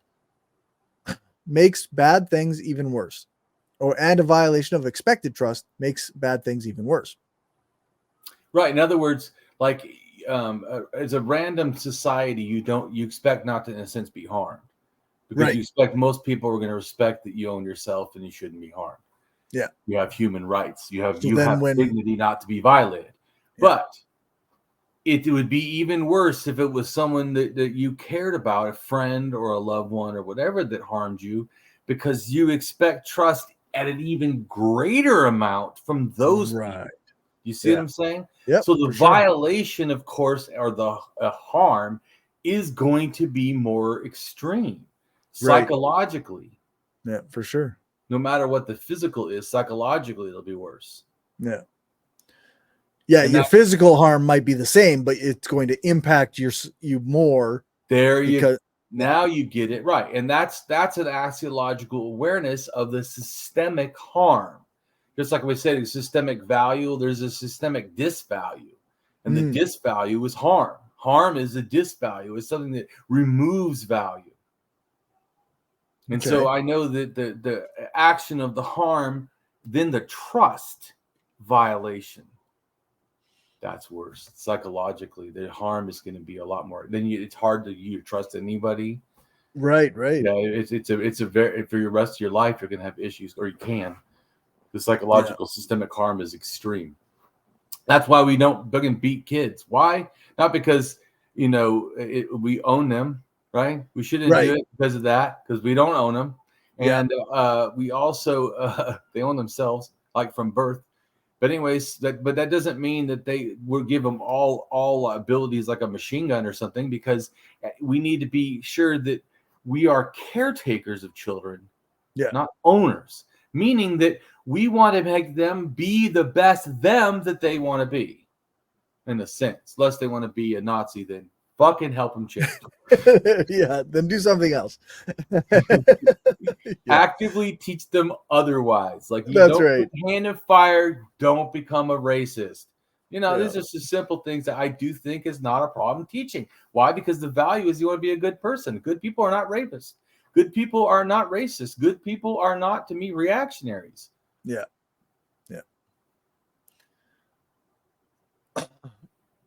It makes me think of after the election of Trump, and there was like a lot of there was a rise in white nationalism and a lot of extremists coming out of the woodwork, and like some parents would be like shocked that their kids as young adults would then become like neo-Nazis or what have you, like they join these nationalists, and so it would be a lot of blame would go on to like the internet or algorithms on YouTube and whatnot, and there's a lot of justification there, but also you have to wonder like what was the foundation they were given in the first place, because we as parents, we give them a foundation and then they build on that from the outside world, right? So there may have been a flaw. I'm not trying to blame parents, but I think there is a may have been a flaw with those foundations. Parents have a responsibility, so they also, with responsibility becomes blame. Period. Yeah, that's true. So, yeah, it just like goes back to ego, and so I get blamed. Do I deserve blame? Well, if I did something wrong, then yes. Then maybe do I feel shame for that? Well, as much shame as you do when you do things that are wrong, and then that should be the motivation for doing things in the future that are right. Yeah. Getting back to, we need to be a good person, and good people just don't do that. And like I told you before, once you grasp, I feel that the core of how I do my values, I feel like it's easy, approachable for anyone. Because all you need to figure out is what your values are. And if you're an anarchist and you want to have anarchist worldview, well, then you can't have hierarchy and you can't have coercion as your method of how you think the world should be. Yeah. And contrarily, if you want to like eliminate, like if you don't want your child to be a racist, then you can't teach them that that there's some differences between the races and that some races are superior than others. Well, absolutely not. Yeah. Well, that's also a lie. So I think you should teach truth. So that would be a lie also. Yeah, that's right. Because like I told you, L3, we all come from a relative from Africa 70,000 years ago. Yeah. So yeah, everyone out of Africa relates to that. Everybody has it somewhere branched off of that. Anyways, I'm just saying. So to me, I just, as you know, we're all humans. I feel that's why I try to, in my historical ones, make such an issue about how we're all connected. How this is just another way we're connected. I see all of it as a story of us. I don't see like somehow I'm a certain ethnic, or this is us. All of this is us. That's how I see it. Yeah. And so that's why I really enjoyed learning it and trying to figure it out and showing other people. But you can keep reading. Sure. We just said harm is often a violation of trust, and a violation of quote unquote expected trust makes bad things even worse. Such as, if I told you a child was killed, you would feel it was terrible. But if I further told you it was the child's doctor that had murdered the child out of anger, you would be more angered, as doctors are expected to care for people, not harm them. And if you would think that is bad, what if I further told you that the doctor who killed the child was her mother? Would you hold her even more in contempt, as mothers are also expected to care and not kill children? So a violation of trust is terrible and makes things even worse. Therefore, we can see why people that hold places of trust should never abuse them, and that we should hold them accountable if they do violate such trust by harming others. Pause for 1 second. And this also goes back to Cory's original question about parenting. Does that show that, of course, it relates to parenting? Are you in a position of trust? Right. Yes. Yeah. Absolutely. And so to me, like, how should we treat people in prison? I don't know. Are we in a position of trust? We have the ability and power over people. So absolutely.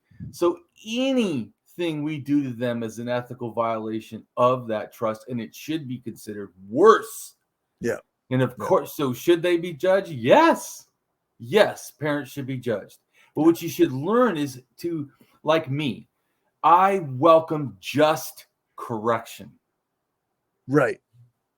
If Cory can show me that, like, I could do something a little better, and I have become a little more probably leftist because of interacting with Cory. So, but anyways, but I still was very similar. But I'm just saying, yeah, pretty much the same, but maybe also a little bit, a little bit more, I think. Anyways, my point is, so, but what I'm saying is, but if I'm wrong, if you like I say, if I say a fact wrong and someone can show me, I don't get threatened. I think appreciate. Well, oh shit, thank you. Yeah. So if you realize that, in other words, so I made a mistake, right? I was in error. So a parent makes an error; they're in mistake. You should welcome to get out of error. Yeah, that's right. To learn from that mistake and change. Yeah. Right. Sure. Get out of error. And so, but one thing I think that I've speaking of parent stuff, just not in the thing, but I have a thing where I show, to me, it should be like a gradual scale.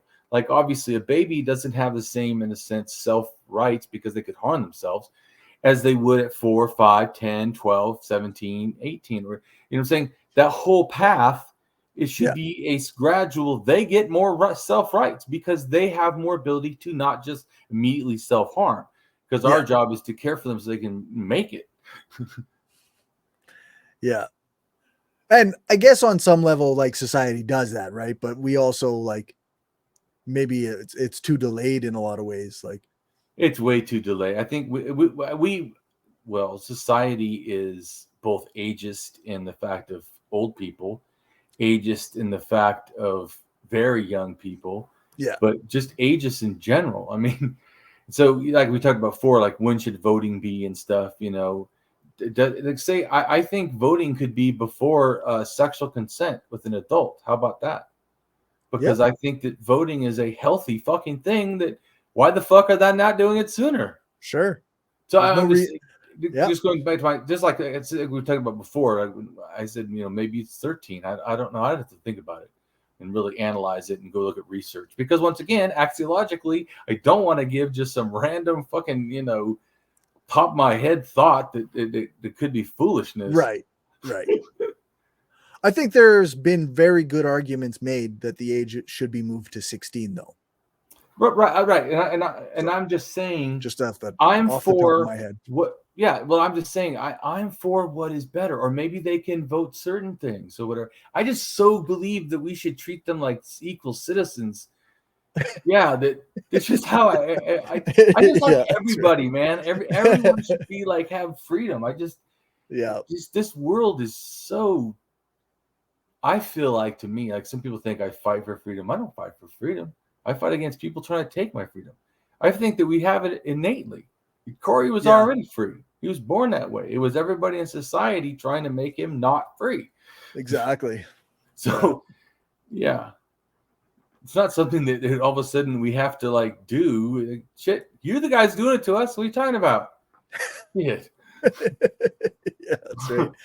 It's your goddamn capitalist state that took my goddamn freedom away. There you go. Yeah. It ain't going to be Ancapistan. No, that's right. So morality first. That is, morality should be at the forefront in all I do. I hope I am always strong enough to put my morality at the forefront in all I do. So much so that it is obvious in the way I think and behave. To better grasp a naturalistic morality, one should see the perspective of how there is a self-regulatory effect on the self-evaluative moral emotions, such as shame and guilt. Broadly conceived, self-regulation distinguishes between two types of motivation: approach or activation, and avoidance or inhibition. One should conceptually understand the socialization dimensions, parental restrictiveness versus nurturance, associated emotions, anxiety versus empathy, and forms of morality, proscriptive versus prescriptive, that serve as precursors to each self-evaluative moral emotion. Babies and morality. And the reason I give these other two things is to go back to that morals are at least mine, and how I'm grounding them is in our natural world. So it's not supernatural, and it's not just a philosophical maybe. I'm trying to show you facts of why I know this is accurate. Right. Going back to the doctor said that he did test human brains. He didn't actually say he tested animals, but of course he believes it's the same. Right. And so I'm showing that he didn't test babies; he tested adults. But you can see the behavior in babies, so then we can understand how they're thinking, their values, and then we can also do that with animals. And so once we can understand that, then they are doing these things. But I'm just saying, just trying to clarify, because I don't want people to overthink. Like, it's not Right. proven in a sense in every single way. They've done it with studies on across the world. There's a different study. The New Psychology of Axiology book, which is I bought it, was like $100 something. Anyways, he does a study from, I think, 8 different countries or something, and then checks, and they all really kind of have a similar base. Axiology is similar, like universal ethics in a sense. So what I'm just trying to say is that it's not just this is Damien's favorite little klitsch word. No, this is proven science. Right. This is proven how people think. And so that I'm also showing you that people do have this innately. Look at how babies do. This is innate. This is natural. Look at how animals do. Just to understand why you're reading these other two. Go ahead. Okay. So babies and morality. They believe babies are in fact born with an innate sense of morality. And while parents and society can help develop a belief system in babies, they don't create one. A team of researchers at Yale's University's Infant Cognition Center, known as the Baby Lab, showed us how they came to that conclusion. And then we have a reference. If you read the article, it explains like a lot more. But yeah. But this is just to give you really quick that it's an innate thing. I was like, because my point was this is just proof of what I'm trying to say. We all have this. Even animals have this. This is totally natural. It's not some special thing. I'm just identifying and explaining it to you. Yeah. Animals and morality. 5 animals with a moral compass. Moreover, animals can tell right from wrong. Scientists study animal behavior, believe they have a growing evidence that species ranging from mice to primates are governed by moral codes of conduct in the same way as humans. Likewise, in the book Wild Justice, The Moral Lives of Animals, scientists have long counseled against interpreting animal behavior in terms of human emotions, warning that such anthropomorphizing limits our ability to understand animals as they really are. Yet what are we to make of a female? What that really means is that just like say we go, oh well, this is what it takes for intelligence, and this you have to have. In other words, they say you have to have care to be a social species, to care. But then they find octopuses that are totally a isolate species, yet showed tons of care, which is bizarre to a supposed isolate species. And yet it's super intelligence, and it's basically stemmed off from us last time we were a worm. Right. So it shouldn't have intelligence. And not worse than that for our limited thinking, just to grasp what that was trying to reference, in a sense. Okay. The mind of a octopus, in a sense, or squid or something, but it's more than just like in their head. It's almost like in their body, and their body reacts without their mind knowing it, in a sense. Interesting. Okay. Like almost like there's 2 minds, maybe, or multiple minds. Anyways, all I'm trying to say is that we shouldn't try to say that if you can't do exactly as the humans do, that you're not doing something. Is absolutely wrong. Right. Yeah, for sure. And so so this goes back to speciesism. I think that is speciesism. That humans are doing, in a sense. But I don't think that every time you don't see everything it means species. Sometimes we're just not aware. But certainly, if you think that they, can't think and aren't doing morals or aren't right, like the idea that there's no sentience there, like, or culture or stuff.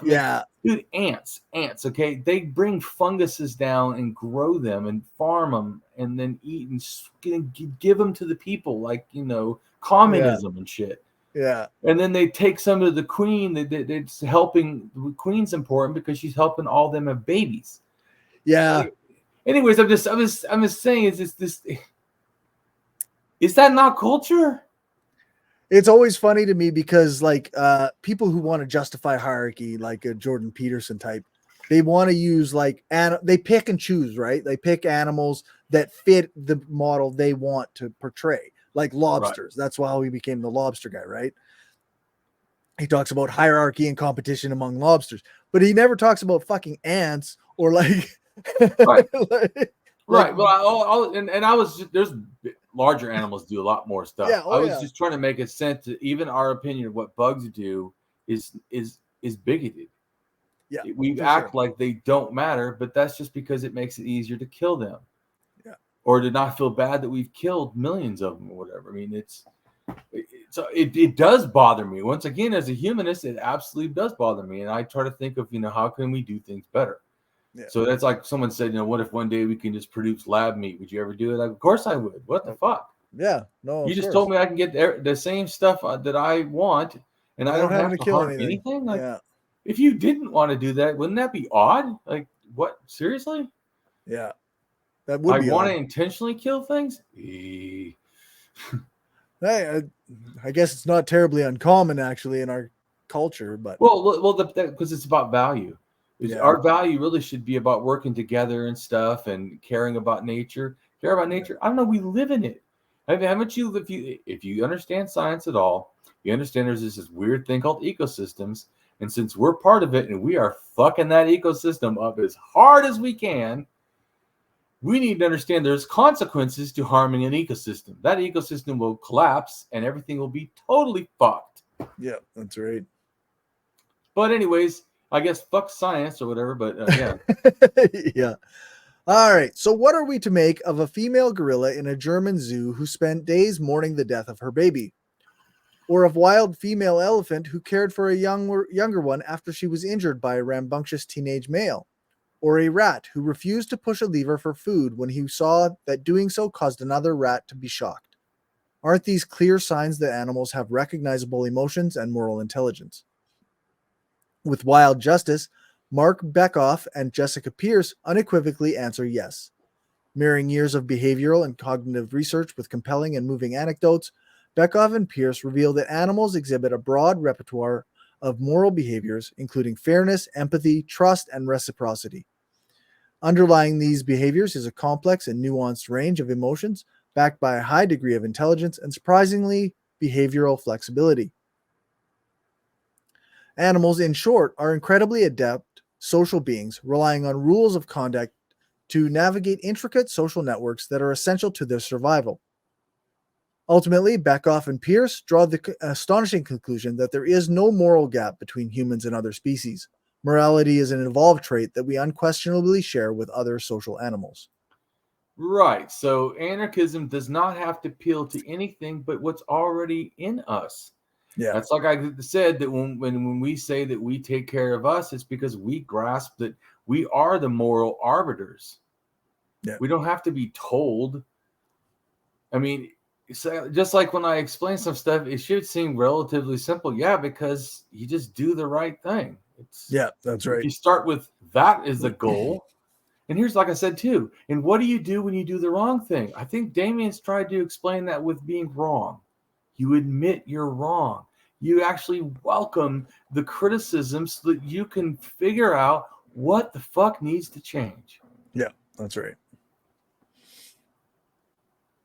Moral naturalism. And then James Landman.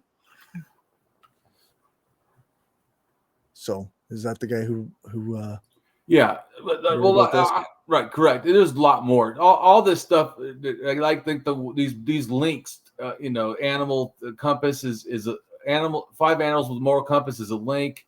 Animals, animals to right and wrong is a link. A wild justice thing is a link. I read some of that book. I didn't read the whole thing. I read some. It already backed up what I thought. And I said, okay, good, got it. I already felt that way. I read it and I went, okay, good. And then back said, wow, they went far out, way farther to. But it's good because they kind of prove it. So I know that just read that. That proves what I already think. For sure. So while moral naturalism is sometimes used to refer to any approach to meta-ethics, intended to cohere with naturalism in metaphysics. More generally, the label is more usually reserved for naturalistic forms of moral realism, according to which there are objective moral facts and properties, and these moral facts and properties are natural facts and properties. Views of Go this back to the kind. metaphysics. So when they're talking metaphysics here, it's not talking like some religious thing. It's metaphysics and ontology, in a sense, are dissimilar or same thing. Ontology just has to do with more of an exclusive, like almost like what's the particular fact. And then, in a sense, metaphysics is just saying a whole bunch of ontologies equals a metaphysics of trying to grasp the larger facts or whatever. Okay. In a sense. You get what I'm trying to say? So that Yep. I'm just trying to also make people know that it's not some woo-woo shit. Right. It's actually a philosophy word. It's like metaphysics is a thing in philosophy. because sure. I mean, dude, people use words bad. I mean, somebody came up with anarcho-capitalism, so I mean, I get it. Yeah, that's right. You got to be expecting unexpected, man. Seriously. Yeah, that's true. You got to explain this shit. That's for sure. What so far, we've done a lot so far. Do you feel that you understand my position better? Oh yeah. No, I mean, I think I kind of mostly understood it before, but yeah, I think it's pretty clear, like that, like you say, like your anarchism is a product of your morality, yes, which is a product of this your value theory, and you extend it to the natural world and animals and all creatures. Yes, you do get it. So, yeah. Right, and so then you understand how I should think I should try to act. Yeah, and what should be of value, and so power and states. Oh no. Yeah, exactly. Yeah, these are contradictory to the whole contradiction. Right? Thing. Yeah, these are presumptive value failures. Sorry, no, you're gonna have to try again. Right. No, it's psychological fallacy. You're wrong. Yeah. Now try again. Yeah. With something else, obviously, because that shit is not going to keep working when it keeps failing. Yeah. But this goes back to what I'm saying. So let's just say that the states didn't fail. They should. That's what you need to get. They are a harm. Right. So I'm not anti-society, right? Especially with axiology. I want human flourishing. Yeah. But really, this is not the system to do it. This hierarchical shit. So could we have something different? Yeah. How about direct democracy? And how about working together? How about not demanding, just like, do people have to vote? No. Why? How could they have to vote? I thought they own themselves. Yeah. Exactly. So some people say, well, why don't you get, like, since you say you vote, Damien, why don't you get mad at other people voting? Oh, I speak for myself. Yeah, exactly. Yeah. Sometimes I'm speaking universal truths, and sometimes Damien's just giving you Damien's opinion. Yeah. Like I said, Damien doesn't like reading. Doesn't mean you should not read universally. Fuck that shit. Damien's never said that. You need to know. You should. I just said that it's hard in my life, and I also know a lot, and stuff just makes sense to me. I don't. Well, and I'm tired. I don't think it's fair to, like, yeah, maybe you don't like reading, but you did a lot of it. I did a lot of it. Yes. No, I have. I probably read like 300 books that were nonfiction because I don't like reading. I read probably 4 or 5 fiction books and realized why. For me personally, I didn't. Yeah. Yeah. So, but that's what I didn't not read, and I've read more. I probably read 10,000 articles on stuff for history and everything. That's why I'm so in reading DNA, of all the world. I mean, all the cultures, all the religion, all the geography, all the years and events, and I have read a shit ton. But I was just saying, so I'm just making a comment. Just because I have a personal thing I do doesn't mean that everyone needs to follow her thing. That's the thing you need to do is not read. Fuck that. I never said that. Yeah, exactly. Where was I? There are objective moral facts and properties, and these moral facts and properties are natural facts and properties. Views of this kind appeal to many as combining the advantages of naturalism and realism. To Damien, sometimes justice has to outweigh care, and sometimes care has to outweigh justice. One may ask or question, how do you discern the appropriate morality course of action between what is ethically right? To me, it takes axiology, i.e., value consciousness, value judgment analysis of ethical appropriateness due to assessing the value involved. Moral fear, fight or flight, justice perspective. To feel any kind of morality anxiety, ethical apprehension to potentially cause harm about behaviors and their outcomes, or empathy, I feel you, or sympathy, I feel for you, about something moral that may be done, is being done, or that has been done, thus feeling of distress, apprehension, or alarm caused by value-driven emotional intelligence, concern. Moral/ethical anxiety to the possibility, chance to do something as a moral thinker, as an ethical actor, or dread. Respect to take the sensitivity of a personal moral choice that leads one to choose an ethical behavior or behaviors, and grasping the moral weight of the actions involved and potential outcomes this engagement can or will likely create. Using data from learning, whether theoretical or practical, to lessen the effect of an unpleasant choice as much as possible. Morality, development, awareness, goals, persuasion. Moral anxiety improves us, while social anxiety kills. Some anxieties are indicators of health, curiosity, and strong moral fiber, while others are a source of severe stress. Knowing which is which can help you navigate your personal, professional, and intellectual life more effectively. Right. So what moral anxiety is, in a sense, like I feel a moral anxiety thinking about hostages still being held in Gaza. That bothers me. 200 people, whatever.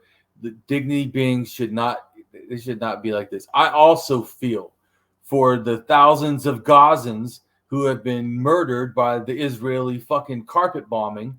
Right. That they act like that, oh, we're strategically doing it. Of course, you hit like hospitals and fucking churches and fuck that.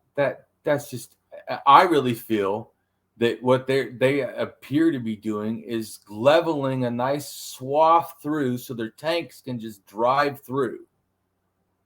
So that they, and my person, I'm not like a military looked at it. I'm just making a comment that if it's far enough a path, then the people in the buildings have a harder time shooting at whatever's coming in the middle. So I'm just saying, because what the fuck? They're just devastating everything. Like I said, are they going to repay that shit? But so about good, valid, and good action, is that a good action? So this is even for someone who believes that Israel deserves to take out Hamas. Is this good action? Killing thousands of people? Now, if you said they sent, special forces in and just, took out only Hamas, wouldn't even the world have not that big of a problem with it? But all the children, the churches, the hospitals, dude, you should cease fire now. You should have done it anyway. You should ethically realize this is bad.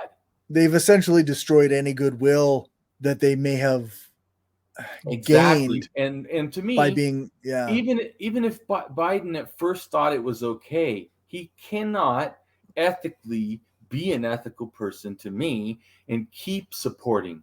I unequivocally. Oh, that was at the beginning.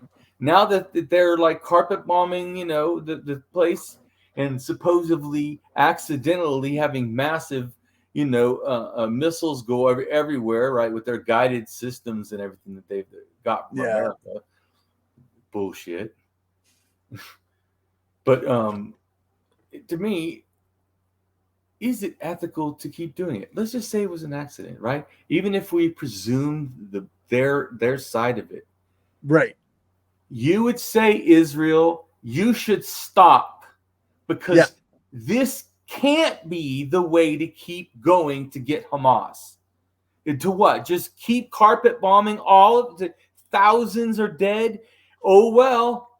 Yeah. I mean, so I'm just saying, even if no harm was intended, which I don't believe. I'm just saying, even if we took we take them at good faith, glassy-eyed opinion of it, they had a moral right to defend themselves. Okay, this is not defending yourself. Yeah. This is just murdering fucking innocent civilians. That's right. I mean, seriously. I mean, I don't get. This is literally just that. I mean, what the fuck? And like I said, so even if it was a mistake, a ethical, axiological person is not going to never make a mistake. Even Damien, I tell the time, Right. it's very good to admit making mistakes. Yeah. So it's like a parent. Of course, a parent's going to make a mistake. Who the fuck is so prideful they think they're not going to make a mistake? Oh, that itself is a mistake. Yeah. Good luck with that. So you get what I'm trying to say is that because it is a natural thing, just like understanding morality is natural, so is error. Error is natural. Yeah. We are not, right? As you know, I have a meme that says, do the needful. We are not emotional beings that only sometimes go to the amusement park of logic. We are non-logical and reason beings that only sometimes use the amusement park of emotions. This is what we like to think of ourselves. We like to think that we are super logical, right? And only sometimes we're illogical. Which really what we mean is sometimes emotional. Yeah. So I'm always non-emotional, but sometimes I'm emotional. What a crock of absolute horseshit. Yeah. The truth is, we are emotional beings. We are constantly emotional. Yeah. And so even when we're logical, a lot of times we're still emotional. We're making emotionally logical decisions. Yeah. But like I said, what's important in axiology is to try to remove us and say, what is the right decision? And like I said, even if one supported Israel's war, the right decision is to ceasefire right now. That's and right. to let all the humanitarian aid in right now. If you don't want to care harm people, see what I'm saying? It's not a hard decision. If your goal is truthfully that you care, then you have to call for a ceasefire. Because just think of what's happened so far, thousands dead, just multiply it however it takes so they go in. But another week, 2 weeks, just multiply the dead. How can this be an ethical decision to allow? You see what I'm saying?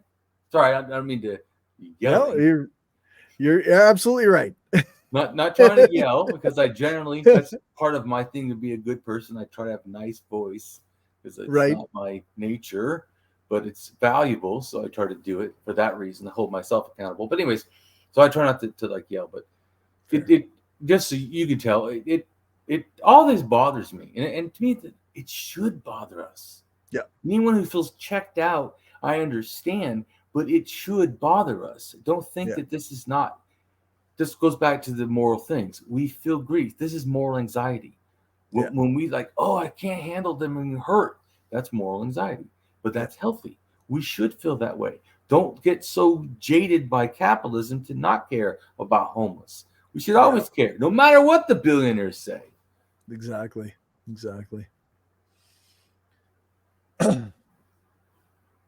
Moral fear, thus, is a kind of morality, anxiety that motivates a fascinating aspect of humanity, which is that we hold ourselves to high moral standards. With our values and emotional intelligence and moral development, we gain a developed pro-social persuasion and thus tend to self-impose rules on ourselves to protect society from the short-term temptations that might cause us to do things that would have a negative impact in the long run. For example, we might be tempted to harm a person who bothers us, but in a society in which everyone gave in to the temptation to hurt those who made us angry, would quickly devolve into chaos. And once we accept that emotion plays some role in complex decisions, it is important to figure out which emotions are influencing different kinds of choices. Therefore, when we make these moral judgments, to an extent, we are somewhat driven by our ability to reason about the consequences of the actions, or are influenced by their emotions to, or about the outcomes of the consequences of the actions.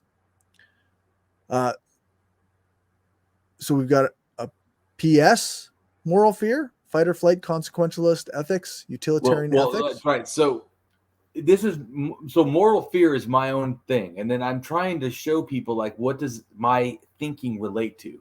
So at the beginning, it's fight or flight, And I also explain what fight or flight relating to morality is. It's a justice perspective. Right. See, I'm trying to explain my complex morality, but I want you to understand. I want links and concepts. So Sure. then at PS, I'm saying like, here's some more to really quick to explain, because my two things, remember, there's two I use. I balance them. They balance each other. Moral fear and moral love. And moral fear is the fight or flight perspective, which is a justice perspective. It's the fear of injustice, in a sense, is almost what you could call it. We have, everybody has this naturally. The fear, that's what bothers us. When we see, even though I don't live in Gaza, even though you don't either, we see it, of course, even conservatives, can look at it and feel empathy, right? And they don't really feel that much empathy, but even they can look at harm, and it's hard. It's a natural, that's what I'm trying to say, is even though your personal morals may not want to, it does fucking bother you. Yeah. Right. So so as an anarchist and an axiologist, I want to be coherent to that reality, because it's a good thing. I realize, wow, this is something that is naturally already going on. We can hijack for our betterment, in a sense, or learn how to utilize, like say, well, we don't know if someone has a skill to the sports, because then someone demands to have a certain kind of skill. Well, here's the thing. Morality, you have an innate skill, but if you don't utilize it, then it's unutilized. And so I'm trying to explain this, which goes back to axiology and stuff, explain that we have this innate thing. We have this sense, but it's not magical. And when I say conscience, I'm not, in a sense, it's not a religious thing. It's you have these compulsions, these things that are axiologically values that bother you, because you realize it's not consistent. Here, like say some people, they support fascism or something. Well, you then can't be an anarchist. And if someone says they are, they're just foolish. Yeah.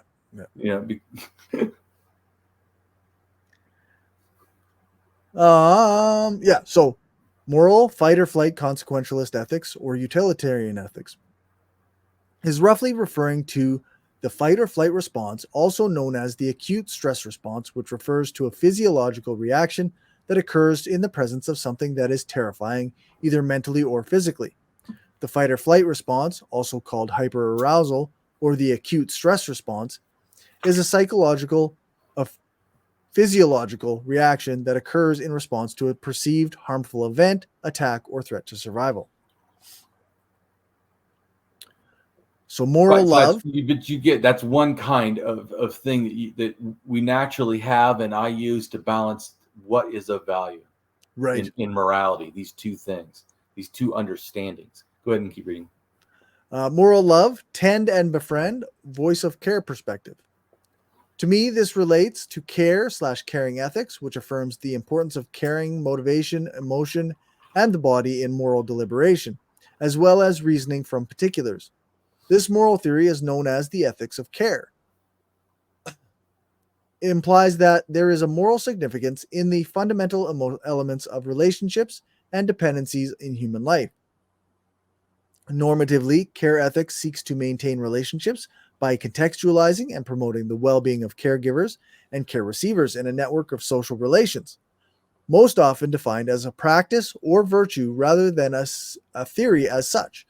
Care involves maintaining the world of and meeting the needs of ourselves and others. It builds on the motivation to care for those who are dependent and vulnerable, and it is inspired by both memories of being cared for and the idealizations of self. Following in the sentimentalist tradition of moral theory, care ethics affirms the importance of caring motivation, emotion, and the body in moral deliberation, as well as reasoning from particulars. One of the original works of care ethics was Milton Mayerhoff's short book on caring.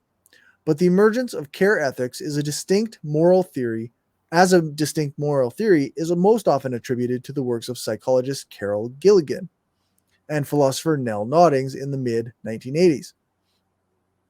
Though there are notable thinkers who express early strains of care ethics, such as those that can be detected in the writings of feminist philosophers such as Mary Wollstonecraft, Catherine and Harriet Beecher, and Charlotte Perkins, offering a general charge that traditional moral approaches contain a kind of male bias and asserted voice of care as a legitimate alternative to the justice perspective of liberal human rights theory.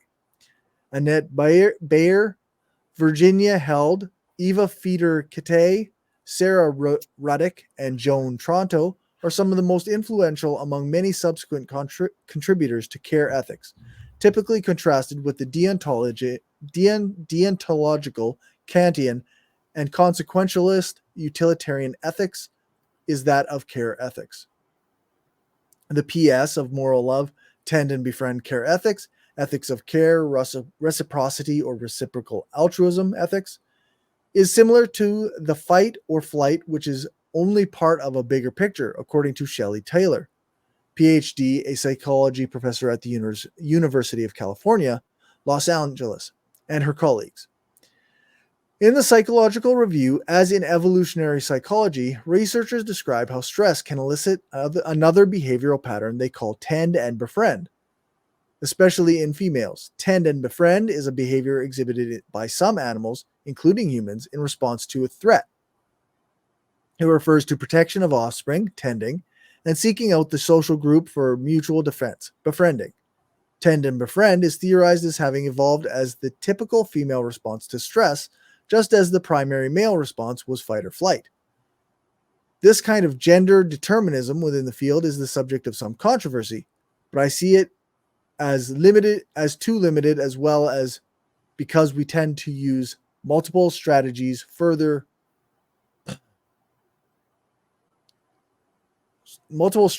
to further ensure safety or secure safety, depending on available resources, and if one regardless of one's gender persuasion, is not able. I don't buy that only men have fight or flight. Women sure as fuck have it too. What dumb shit.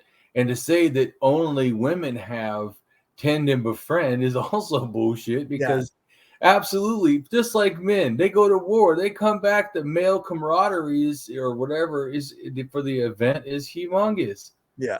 And while they're there, they'll actually, instead of saving their life, they'll risk their life for their friends. Yeah. So, I mean, it makes zero sense. But if you understand tend and befriend, it makes a lot of sense. Just like recently, one of the hostages was released, and everyone was surprised that she shook their hands or whatever.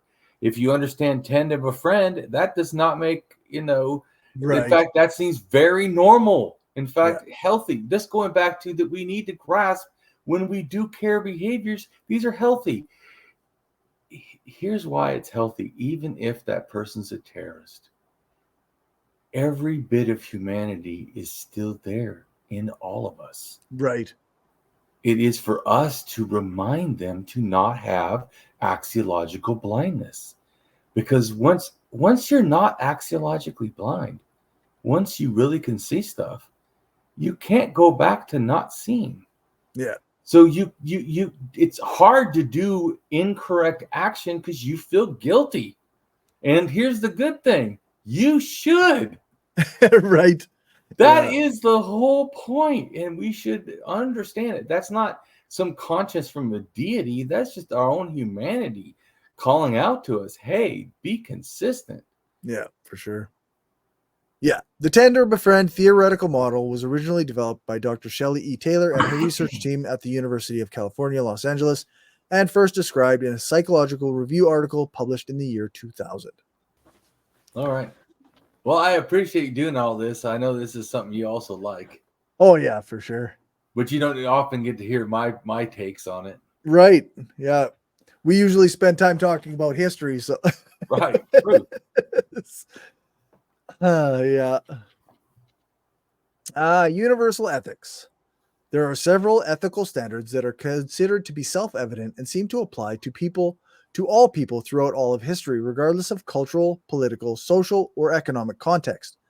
The non-aggression principle, which prohibits aggression or the initiation of force or violence against another person, is a universal ethical principle. My examples of aggression include murder, rape, kidnapping, assault, robbery, theft, and vandalism. On the other hand, the commission of any such acts in response to aggression does not necessarily violate universal ethics. There are obvious reasons why universal ethics are beneficial to society. For example, if people were allowed to kill or steal, this would lead to widespread chaos and violence, and would be detrimental to the well-being of society. Most people agree that it is better to prohibit aggression than to allow everyone to commit it. Therefore, let's just pause for 1 second. I want to go back to vandalism because I only see, in a sense, aggression depending on the kind of vandalism. Okay. Like, let's just say someone spray paints a police car. Yeah, fuck I don't yeah, really see that's that as awesome. vandalism to me. That's But if not you bad. go spray a Yeah. black people's, house, some white racist shit, Yeah. that vandalism absolutely is a fucking aggression. Yeah, that's right. You see what I'm saying? Yep. So I'm just, Yeah, there's clear distinctions here, right? yeah, I really do not care about, what the police or military, stuff, vandalism, like, yeah, whatever. But you vandalize, the civilians. Going back to, like I said, if Hamas had just attacked only Israeli military, I would have, okay. Yeah. Yeah, that's right. I mean, personally, I my own personal feeling. I go, okay, I don't like Hamas no matter what, or Israel, but I mean, I would go, okay, and if Israel, get it. like I said, Yeah. also just killed all the Hamas and no one else, I would like, oh, okay. Right. At least I get it, right? Like, yeah, I mean, I'm not saying I'm a full supporter, but yeah, that's not a real, okay, that's not like the biggest issue. Like when people say, well, white guys have issues too. Yeah. But after I get to all the other people that have dire issues that are like killing themselves and stuff, then I'll worry about, the emotions of what the white people feel like, especially like when they say that in relation to, well, because we treated black people bad and we don't want to hear about it. Like, fuck you. And that's exactly it. Like too often, like it misses the reality that often the feelings of white people are being catered to in a myriad ways. It's beyond, unequal, and it's to me, it's just racist. What the fuck? That's right. And fuck racism. Racism is one of the things to me is aggression. Racism. Oh, fuck yes. Yeah, that's right. Yeah. I think like I also like when I'm reading this, like I would also take a nuanced position on the idea of theft. Like I don't like when we're talking about stealing, I don't see anything ethically wrong about stealing from a corporation or from a company or from, these billionaires, right? Well, to me, the easiest way for me to is, does a person who is starving to death have a right to steal food? And I would like, they have a compulsion to. Yeah, that's right. They have no other choice. Would I turn them in? Are you insane? Of course I would not. Yeah, exactly. So yeah, that's, well, Cory, if we want to make this like a 10-hour video, we can talk about my morality. Because you see, it's a lot we can more. We can discuss these things in nuance. Yeah, you see, I have a very nuanced morality. So yeah, we could talk for hours on what all those terms and things we talked about. Consequentialism is, I have a whole explanation. I didn't add it because it would take too long, and I have a whole thing explains care ethics more. I didn't do that. Yeah, we don't have time. I just want to do this because it's important. I'm freaking sick of people shaming my beautiful anarchism. Yeah, for sure. Like, stop it. And I also want to inspire more people to be anarchists. How could you not? Because I feel like some people are like, oh, you're an anarchist, right? Like somehow it's a bad thing.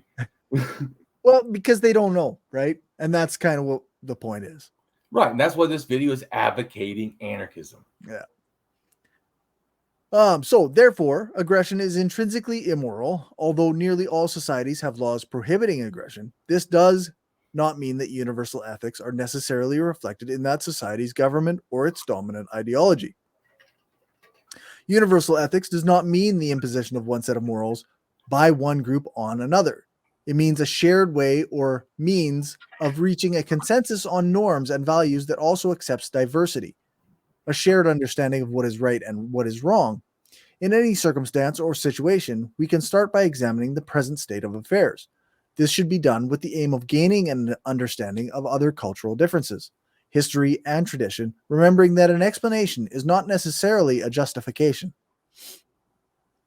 I think that's a very important point. Right. Next, what is minimum? What is the minimum that is acceptable? There has to be an acceptance that some disagreements cannot be resolved at that time. The aim is to change the present situation for the better. Once an acceptable minimum is reached, it is possible to work towards an eventual ideal state. We are Right, all but pause 1 second, and that's the gradualism I believe in. right. We have to the momentum, but that's not the goal. That's just that's okay. It's like I said about counseling. There's two kinds. Well, they're both valid. One Right. helps people like right now. That like say there's a trauma event, like say the hostages. They go to a special counselor. They don't go, okay, so tell me about when you were a child. They do not do that. They go, what's going on now? You know, how and help them deal How? with the Yeah. my How are point you is, feeling with the hostage situation? right. Well, it's called solution focus in a sense. Like you Okay. just try to get to help them right now. You don't need to work on 10,000 problems Yeah. that they might have in a sense.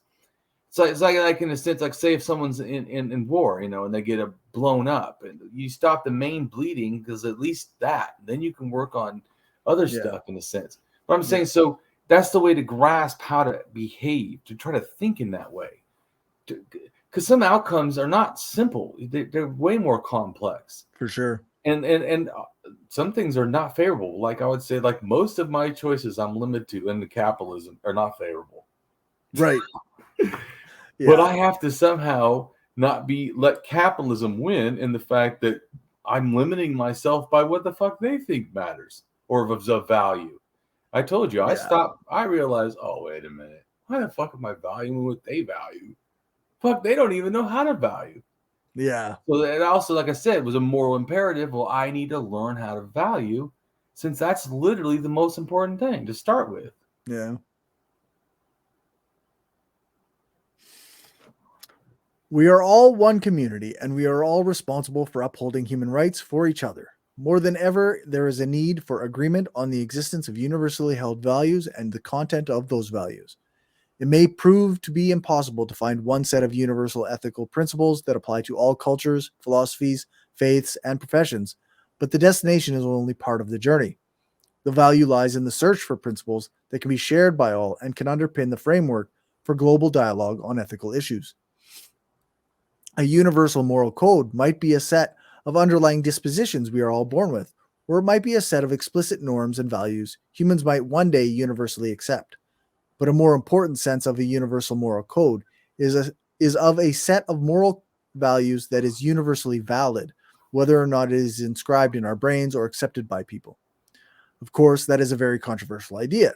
If there is such a universal moral code, then we have an imperative to try to discover it and to make it universally accepted, or to make it a moral code in the descriptive sense. But this requires thinking hard about ethics, not looking for some code that might or might not be written into our brains. Non-coercion. Right. That's my position. My position is it really doesn't matter. It's good if you can ground it in something more. That's not, of course, that's good, but that shouldn't matter. Like, because like my point is, you could read all kinds of books about how capitalism will fail, and I'll go, it didn't matter. It was never ethical. Right. So why right. the fuck would I support it? It's like saying, Damien, there's some positive things of fascism. And I would like, if So you what? understood value, you would go, fuck that. Yeah. That's so we're not using piecemeal the good things of fascism are not from fascism. They're from other things. No, Like, but you get what I'm trying to say is yeah, that but you also, we do have to interact in the world, and we can't. So that's why individualism, yeah, it's another thing I don't like. Or it's not I'm like against them, like I hate them. I just think they're in error. And right, right. you're wrong, and you need to change. Yeah, yeah, I agree. We don't have time for another long discussion No, about that's right. why individualism is trash, or certainly is a trash idea. Yeah, that's right. All right. So non-coercion. Coercion involves compelling a party to act in an involuntary manner by the use of threats, including threats to use force against that party. It involves a set of forceful actions which violate the free will of an individual in order to induce a desired response. These actions may include extortion, blackmail, or even torture and sexual assault. For example, a bully may demand lunch money from a student where refusal results in the student getting beaten. Coercion used as leverage may force victims to act in a way contrary to their own interests. Coercion can involve not only the infliction of bodily harm, but also a psychological abuse. The latter intended to enhance the perceived credibility of the threat. The threat of further harm may also lead to the acquiescence of the person being coerced. The purpose of coercion is to substitute one's aims to those of the victim. For this reason, many social philosophers have considered coercion as the polar opposite to freedom. Right. And so we can see, going back to the anarchist values, that the lack of freedom for the individual would be trash too. Yeah. But we have freedom. The concept of freedom, like if you were all by yourself, do you have freedom? I mean, because freedom. What would it even mean without relation to other people? Freedom, right? Freedom to me require like morality. If you were all by yourself, what I mean by all by yourself, let's say there's only one Cory on the entire earth. Yeah. No Corys and no living animals to harm. So there's no, and so if you just trash your earth, Cory, you're gonna die, and it will be your fault. You know, sense, but Yeah. but no one could say that was ethically wrong because the only thing you killed was you, and you chose to do that. Yeah, Right. that's So right. in a sense, there wouldn't be morality, and Yeah. it's same thing in a sense. There is no individualism in that sense. There's no you on some island by yourself. Yeah. The dichotomy is actually false, right? Like, there you go. The individual and the community are the same. Yeah. So freedom is a concept that happens around other people. Yep. That's right. Because we treat other people with freedom, and that's what I'm trying to say. Of course we do, because we allow them to go without coercion. Because people think about free. Are you free? Like, say, is people free in Gaza when they think they're going to get bombed and die? Is that freedom? That's not freedom. Freedom to what? Die? Yeah, to exactly. Fear and to live in fear and terror? No. See, freedom is the lack of fear and terror, or the lack of coercion, or anarchism. Try and help you understand. Yep. And thus you get back to the same thing that anarchism, you care about freedom. Well, of course, anarchism cares about the individual. But anarchism doesn't see the individual like society sees the individual. It's somehow separate from the group. Right. They're the same. Yeah. The ideology. Yeah. Yeah. The ideology of individualism, where you like say, like, I'm an island by myself, or there's no society around me, is nonsense. Or I don't have to act moral. Yeah. Or when I live in a world full of people that can be harmed. Bullshit. Yeah. But anyways, that they would think if you can't say that, then you couldn't condemn Israel or Hamas. Right. Because if people got killed, you go, wow, okay. People are being oppressed. You'd be like, okay. Well, if you have no moral system, that's like how can nihilism work? Come on. Yeah, that's right. All right. Anti-hierarchy. Hierarchy, the arrangement of a particular set of members into ranks or levels. A hierarchy, from Greek hierarchia, or the rule of a high priest, from hierarchas, or president of sacred rites, is an arrangement of items, objects, names, values, categories, etc., that are represented as being above or below or at the same rank/level as one another. Rank. Isn't that crazy? It comes from religion. Yeah, no shit, eh? There's a shit thing that world got from religion. Higher. Yeah, no kidding. Yeah, so rank is the relative value, worth, complexity, power, importance, authority, level, etc. of an object. Solidarity.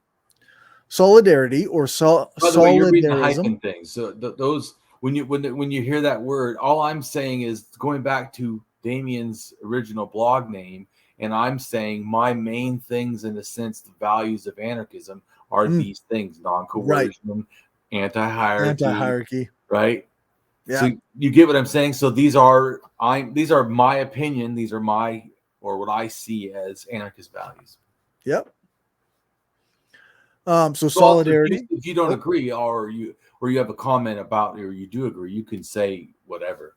But I'm just saying these are how Damien sees it. Yeah. Sure. Yeah. So far, so good. Cory's like, yep, I totally agree. So far, we're good. But that's not bad for being a natural philosopher, right? Not having to read stuff and just coming up with this by looking at the world and experiencing my own life and others. Yeah, it's almost like it is a natural kind of idea. Yeah, but also remember, because I was abused greatly, I had extreme child abuse, not basic, but like extreme.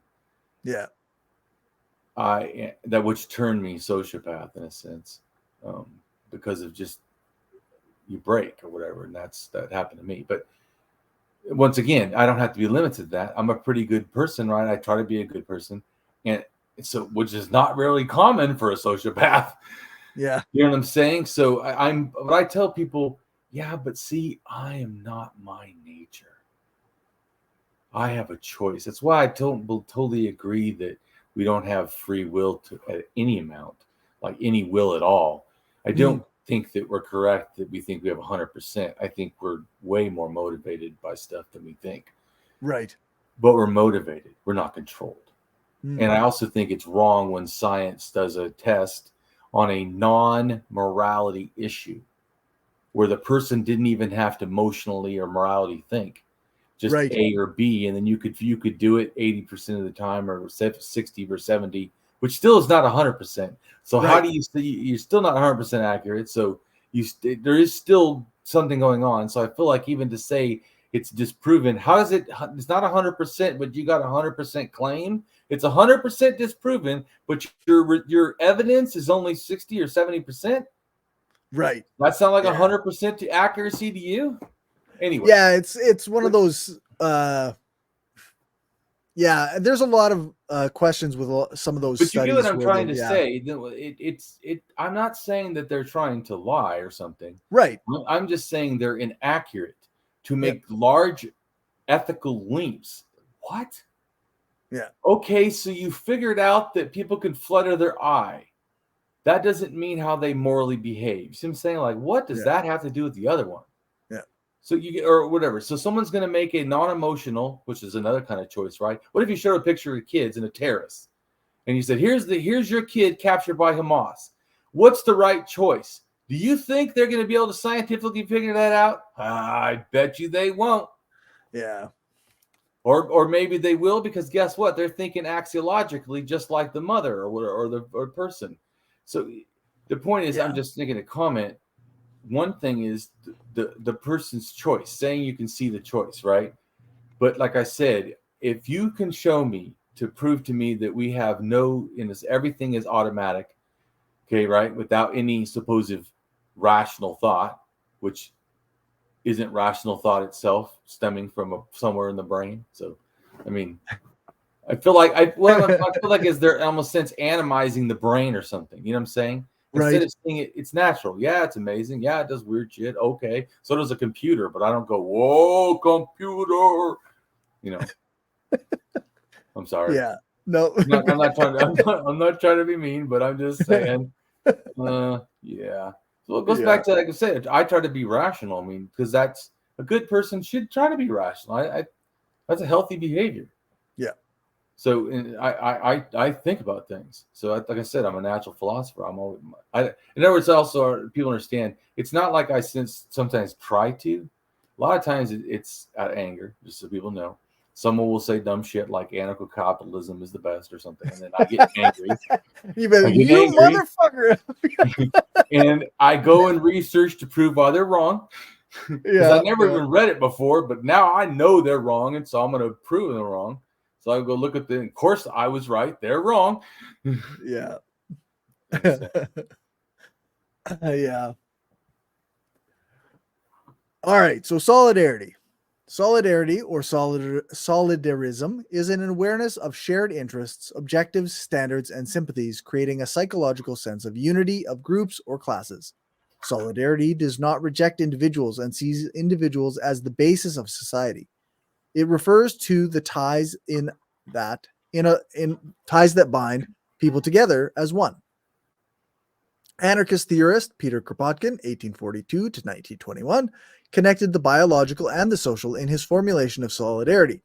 In his most famous book, Mutual Aid, A Factor of Evolution, written in 1902, published in 1902, written partly in response to Huxleyan social Darwinism, Kropotkin studied the use of cooperation as a survival mechanism in human societies at their various stages, as well as with animals. According to him, mutual aid or cooperation within a species has been an important factor in the evolution of social institutions. Solidarity is essential for mutual aid. Supportive activity towards other people does not result from the expectation of reward, but rather from instinctive feelings of solidarity. Yeah. See, so I'm basically tying in my thought of the value. So I think that's why I told you I try to be pretty open to anarchism, not anarcho-capitalism, obviously, but Right.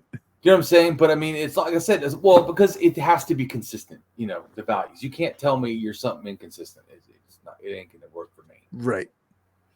Or to me, something that morally I don't agree with, like the nihilism or egoism in a sense. I know that. I think I guess maybe I haven't fleshed the idea out too much, but I would almost think that like nihilism or egoism in the anarchist sense are inconsistent. Right, but I still believe that their goals are still to me more anarchism, anarcho-capitalism. Yeah, no, that's true. Yeah, Nothing about the goal. Just like him saying the guy saying I'm a leftist, as if so you don't think anarchists are leftists? See what I'm saying? Dumb fuck. Right. What? Yeah, that's right.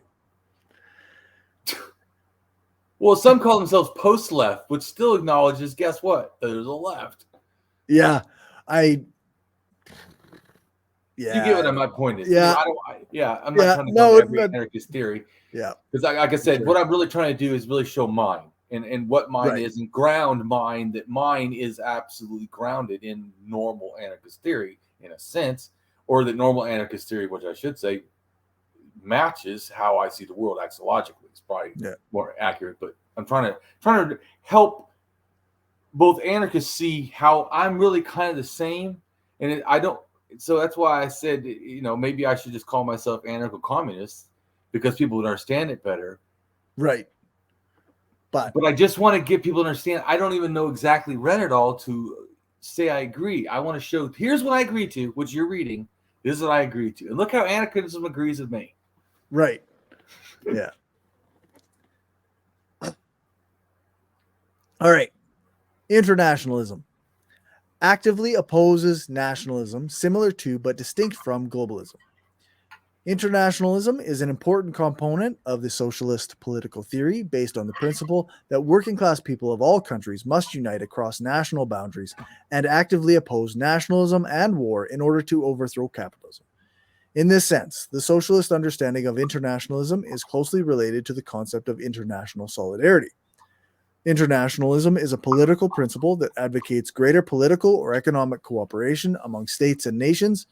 It is associated with other political movements and ideologies, but can also reflect a doctrine, belief system, or movement in itself. Supporters of internationalism are known as internationalists and generally believe that humans should unite across national, political, cultural, racial, or class boundaries to advance their common interests, or that governments should cooperate because their mutual long-term interests are of greater importance than their short-term disputes. Of course, we're not the government thing, but, Right. But you get the principle. I'm trying to show, like, see what I think the value is, or the one that matters to me, or why I'm an anarchist, and see how it's consistent with anarchism. Yeah. Or to me, maybe not to Cory. No. So far, still so good. Like you say, internationalism has several interpretations and meanings, but is usually characterized by opposition to nationalism and isolationism, support for international institutions such as the United Nations and a cosmopolitan outlook that promotes and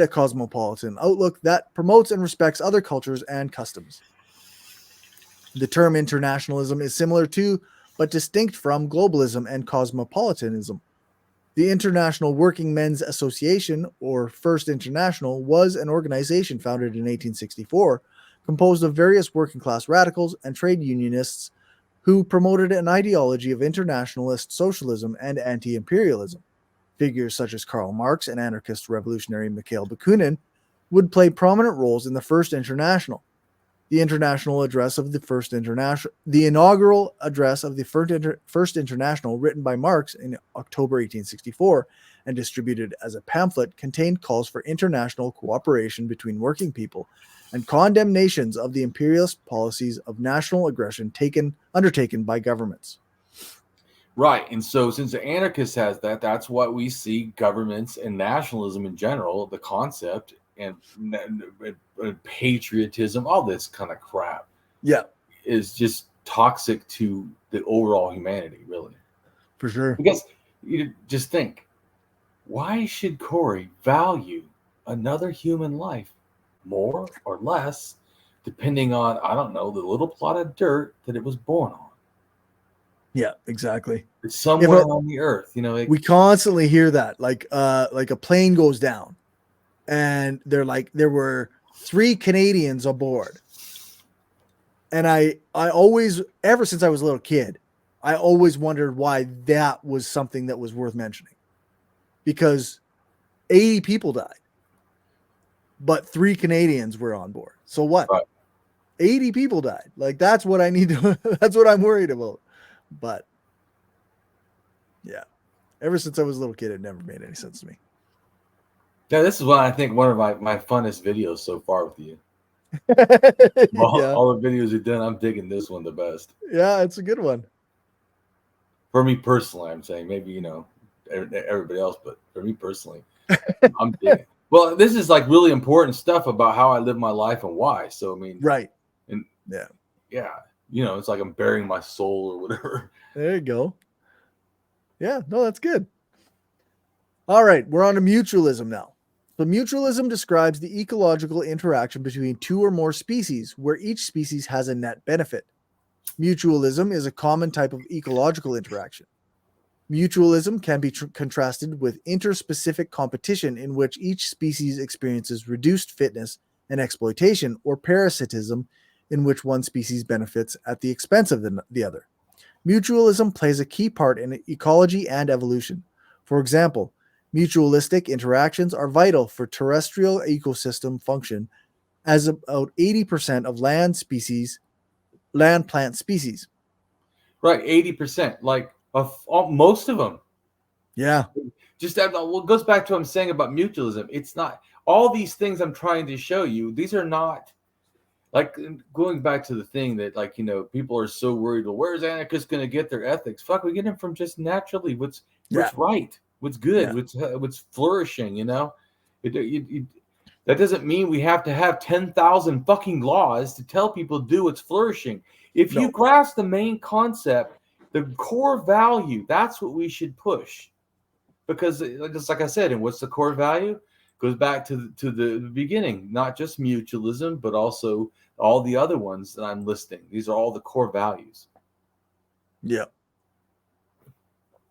Humans are involved in mutualisms with other species. One researcher has proposed that the key advantage Homo sapiens had over Neanderthals in competing over similar habitats was the former's mutualism with dogs. Mutualism, or tendency, concerns with reciprocity, free association, voluntary contract, federation and credit, and currency reform. It states that a market without government intervention drives prices down to labor costs, eliminating profit, rent, and interest according to the labor theory of value, forcing firms to compete over workers by raising the wages instead of workers competing over firms. Right. So this goes back to the mutualism of gradualism, of doing, talking about how to manage things like in the here and now, because we know these fuckers are not going to do, and I'm not waiting. Right. Yeah, they're not going to do the right trans thing. rights. I'm going to wait what, till the revolution to trans rights? Or should we fight for trans rights now? Or are we going to fight for for Black Lives Matter, I don't know, today? Or should we wait till the revolution? Right. Yeah. So anyways, but that doesn't mean it somehow negates our long-term goal. The point is, do good now, and then do plans for the future. I mean, what? Mean, but I do think it's wrong if someone says they're only, like, say, a mutualist and only want to do stuff gradualism. If that's the goal, is gradualism? No, that's not the goal. Right. Yeah, that's right. You get my point. Yeah. Proudhon was the first person who ever kind of called themselves an anarchist, right? But then later on, he changed and called himself a mutualist only, and like you say, like it was almost like he changed goals. He went from an anarchist to somebody who believed that like these incremental changes are the only thing we can do. But right. And I've tried to explain my side of thinking of it is like the counseling. Both long-term counseling for your childhood traumas is a great thing. Right. But while you've been a hostage, that is not the time to do it. Right. That's a different kind of counseling. And it's the same thing as gradualism. Yes, gradualism is what you do as a trauma. So like we're fighting for trans rights. There's trauma now. You can't be silent now. Yeah. Fuck waiting for the revolution and say, well, the trans rights will happen when revolution happens. When's revolution happen? Oh, 300 or 400 years. Oh, that, you know what? For me, that's not acceptable. Let's do some mutualism. Let's get some shit going now. Some incrementalism now. Like, at least, how about, that people have a right to be trans? Like, what the fuck? Yep. So for sure. So you get what I'm saying. Just because I know some, and if people don't like that, that's fine. At least you know my position. Right. Yeah. Okay. So disagree with your actual position. And there's my actual position. Do not think that I'm saying I'm only gradualism. That's incorrect. That'd be like saying the only thing I believe in is solution-focused therapy, and that nobody can get benefited by removing childhood traumas. Bullshit. They both are valuable. Right. That's like saying, which one's better, reason or evidence? I'm like, fuck, you need both of them. Don't you get that? Yeah, that's right. Anarcho-communism, a tendency that advocates the abolition of the state, capitalism, currency, wages, and private property, while retaining the respect for personal property, in favor of common ownership of the means of production, direct democracy, and a horizontal network of voluntary associations and workers' councils, with production and consumption based on the guiding principle from each according to his ability, to each according to his need. In other words, mutualism. I'm trying to, at least because once again, I'm not claiming I have read all anarchist theory. I'm just saying I see these two things.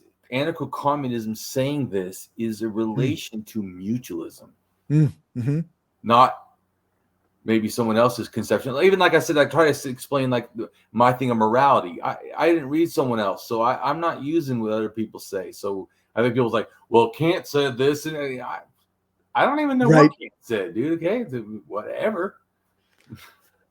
And that's not how I actually, believe it or not, am a natural philosopher and just think on things and they come to me. I'm sorry that other people maybe can't do that, but that is something I can do. Like I said, and I told you, I don't believe in some superiority thing. And so just because I can do that, this is some gift. I don't know. I naturally, have this gift of doing that. It doesn't make me better than anybody. Just so people understand, I go in my position. Right. Just because I can do that, okay. So, I mean, does that mean I can do everything great? No, there's a lot of shit I can't do good. Because this all goes back to, I believe we have multiple intelligences, multiple things that we can be good at, in a sense. Yeah. Some people are good at sports. That's a kind of a physical intelligence, in a sense. Right. Yeah. Yep. So all I'm trying to say is, once again, my varied opinion is so different than the world's. It's hard to use language around people, and yeah, that's right. Like, I know you got to read my stuff. I know, or listen to my videos. I know you're going to perceive me incorrectly. Yeah, for sure. Cooperationism replaces our existing corporate regime with cooperative, mutualist, and non-profit enterprises.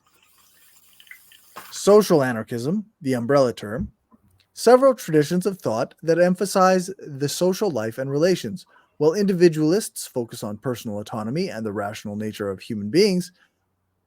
Social anarchism sees individual freedom as conceptually connected with social equality and emphasize community and mutual aid, aggregating tendencies that advocates the communitarian and cooperative aspects of anarchist theory and practice, and collectivist anarchism,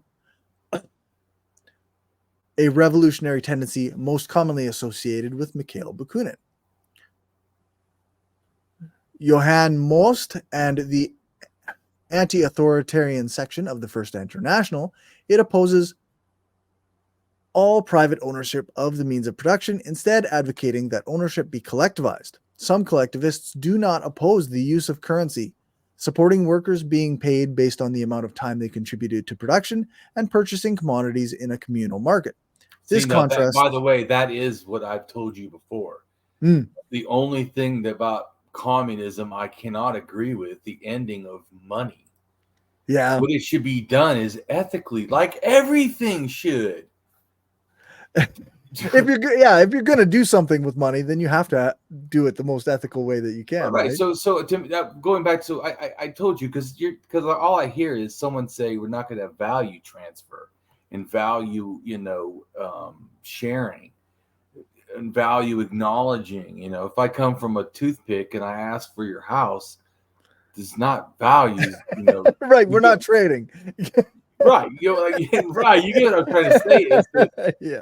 So even in bartering, the concept of, in a sense, of money, which is money really means is a universal value to me. Mm-hmm. So something, because it's just a concept. It's not you don't find it somewhere. It's a concept. It's not a real thing. It's a mental projection that we've invented. It doesn't mean it's not useful. I mean, grasping axiology is both something, if you do it intentionally, that's external of us, and also is something internal. So things also can be more complex than just black or white. It's both things, it's just different. Yep. Just trying to not to plug another channel, but Lucky Black Cat did a great video discussing like the economic systems that could exist after capitalism, and like she really goes into depth about like the various types of vouchers and money that might exist, or what a system without money might look like. She does a great job. It's really worth watching. Well, but I also have a feeling, just so people understand my concept or my feeling about money, I feel like money is inherently corrupting, because it's an abstract that allows the accumulation of wealth, and the accumulation of wealth is a harmful, toxic thing. Yeah, that's right.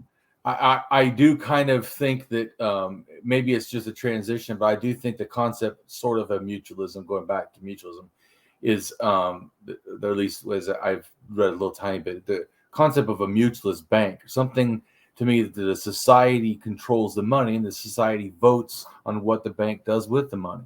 Yeah. In the society. So there's no government. We literally run us. Yeah. And we fund it in a sense. So Anyways, and it does, so you also make sure there's no homeless, or people are cared, and medics, and everyone get universal medical, and you need someone to make sure we get schooling and stuff. If I'm talking about using money, is only as a tool, like you use a pencil. You don't stab people in the eyes, although you could do that. Money could be used harmfully, yes, but it could also just be used as a commodity of nothing else, like transfer. In a sense, one of the things concept.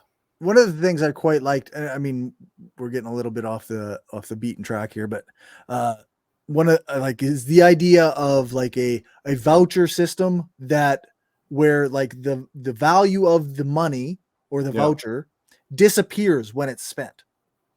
So you can everybody gets their basic needs met. Yeah.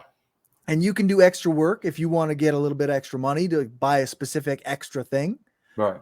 But once you spend that money, the money disappears. And nobody gets to hoard. So no accumulation of wealth, which I told you, I do agree is the problem. And so to me, I think, well, that's why to me, I was saying democratize it. Because, put it into the bank, in a sense, communal bank that we all run. No, there's no head of the bank. We literally vote what those fuckers do. And I don't mean like representative democracy. I mean like your local water people. Do you know who they are? Have you voted them in? Will they lose their job if the water goes off? Probably. So they better keep it on 24/7. And you never send celebrations. You don't try to take pictures with them. You don't watch them go golfing and shooting, like presidents do. You don't give a shit about. I mean, no, workers matter. But I mean, there's no need to praise them. Yeah. It's part of the duty we all do as a society, and that's how it should be seen. So to me, that's why I think politicians is disgusting anyways. Worshiping people just... Yep. Yep, for sure. All right. Where were we? Some collectivists do not oppose the use of currency, supporting workers being paid based on the amount of time they contribute to production and purchasing commodities in a communal market. This contrasts with anarcho-communism, where wages and currency would be abolished and where individuals would take freely from a storehouse of goods. See, but I actually like all those things. Yeah. Also, I would say, well, because I told you, to me, the bank should always be making sure nobody's homeless, no one's in need, no one's without health care or whatever. Yeah. So it's about taking care of our needs, and that we democratically decide all that. That's all I was saying. Is which is not really like a bank. It's more like, I guess, like an organization or something like a nonprofit organization almost is really what I'm kind of talking about in a sense. Like a credit union. Right, credit union, right. But what I was trying to say is that, there's nobody's going to be power over the money. It's not right, and we don't have to thank nobody for doing shit. We vote, it happens. Yeah, that's right. I mean, they're not giving us gifts. That's right. Yeah. But if we understand these other concepts, when you start having values, you don't need someone to watch you. Yeah. You have a value, thus you don't. Is an anarchist going to go be a terrorist? They shouldn't, because they will stop being an anarchist. They'll blow up infrastructure. Well, but that's not being a terrorist. They'll get labeled as terrorists. If it's a black family's house, or some other person of color, or Asian, or even Jewish, or Palestinian. What the fuck? No. Yeah, exactly. But I agree with you. Once again, if you're talking about a cop car, or a bridge that's currently being used. But see, this is what I would really say. That to me, if I was going to justify in my thinking, just so people totally grasp the clear perspective I have on, say, this kind of vandalism. It would be a cop who shot people. That motherfucker's car should never be silent.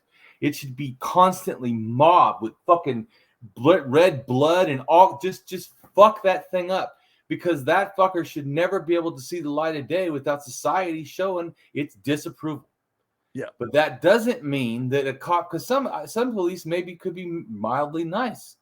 I don't think we should attack those people, because it should be non-aggression. But the fuckers that do the harm, they shouldn't have a moment of fucking peace. because they have earned nothing like that deserves Yeah, that. Their that's right. extrinsic and systemic behavior are atrocious.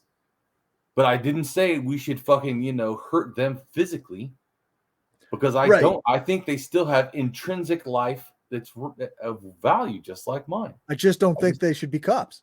yeah, well, but I, well, I'm, no, what I was trying to Yeah. attach it. My feeling is the behavior. Yeah. It's ones that really step over the line. Those motherfuckers are ones that, if you want to damage a car, yeah, that is that person's, and you let them know that it's that because of your behavior.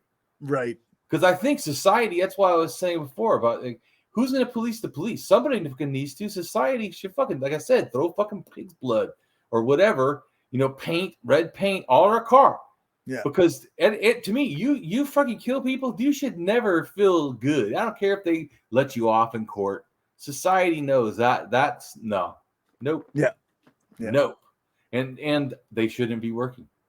No cop that freaking kills people should be working. This should be, I don't know, once again, simple, right? Even for people that support the police. How is that a hard concept? Yeah, exactly. You see what I'm saying? So just add anarchist principles. We would not accept it like that. What the fuck? All I was trying to say is that, going back to, like, saying with corporations or billionaires, they hurt people, you damage their shit. Oh, yeah. Okay. Yeah. Like, I didn't cry when orcas and stuff attacked billionaires. Oh, nope. Yachts. Okay. Yeah. Take those yachts down. But I'm trying to say is that, so when going again, even though I said that I don't always see them as, in a sense, an aggression, depending on what they are, if they're used in a sense as a form of coercion against people, that are, in a sense, being hurt, then that's to me wrong. Yeah. Yeah. All right. Where are we? On cooperationism, an end to the economic plague. The only way forward beyond a next democratic administration is a genuine legal transformation that replaces our existing corporate regime with a cooperative, mutualist, and nonprofit enterprises. Just pause for a second. Now, that is not fully what me and Cory want, but you know what? Fuck, would that not be better? Right. Yeah, that's right. So this goes back to, like I said, look, some, solution focused therapy would be good. Yeah. And then we'll do some, childhood trauma release therapy much later. Yeah. The many of us who create, invent, produce, work, and serve others need to displace the few who extract and hoard capital and put in place a new cooperationism that favors the equitable and sustainable distribution of economic growth and wealth creation. It is not enough to increase progressive wealth taxes on billionaires and invest more in public hospitals and public schools, as Piketty recently suggested. That won't fundamentally change the Faustian logic and temptations. Instead, and urgently, it's time to replace our system of tournament dirigism with a new cooperationism. This pandemic and economic crash must not prevent us from working together to place ourselves in a better position to deal with the other crisis, climate change, still looming on the horizon. On the contrary, these times call for legal, political, and economic revolution to bring in a new epoch of cooperationism. This will demand political will. It will not come from our political leaders, so beholden now to corporate contributions. It will have to come from us all united. Right, and that definitely is, like I said, going back to why the cooperationism is important, is because with us all united, that's where we have true power, and that's really our voice anyways, instead of the few ruling us like masters and shit.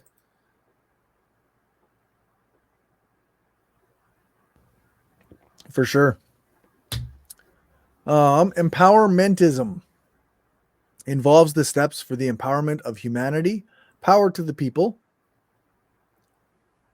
the process of becoming stronger in self-mastery and more confident, especially in controlling one's life and claiming one's rights.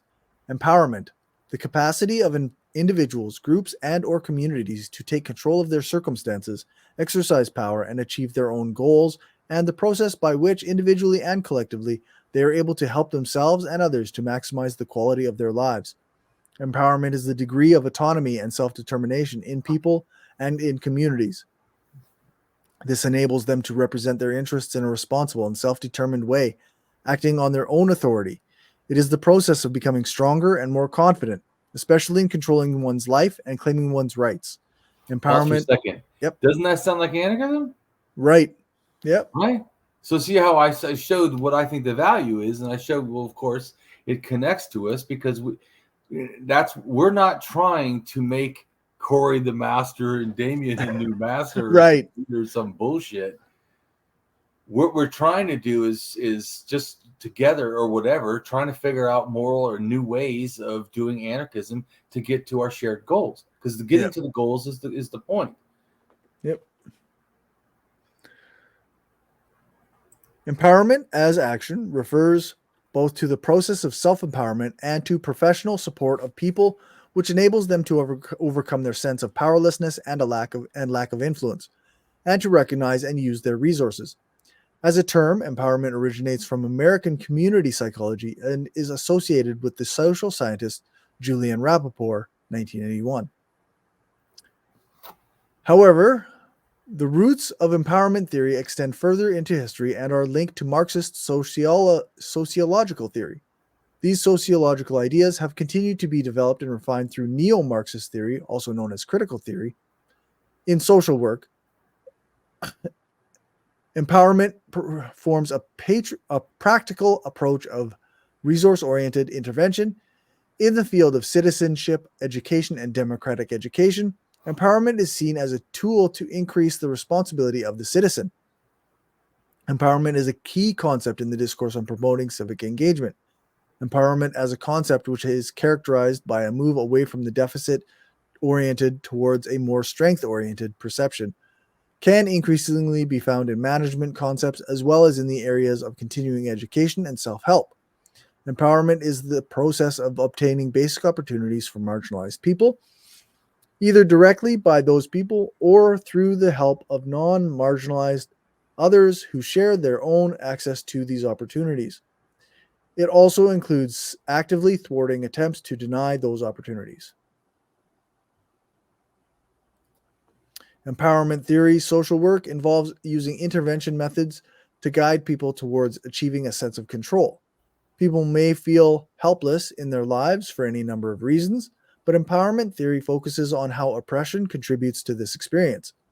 It centers on helping marginalized people at individual, group, and community levels gain the personal, interpersonal, and political power to improve their lives. Additionally, the model seeks to challenge systems that prevent or hinder people from having their needs met. Utopian communities and non-revolutionary anarchism.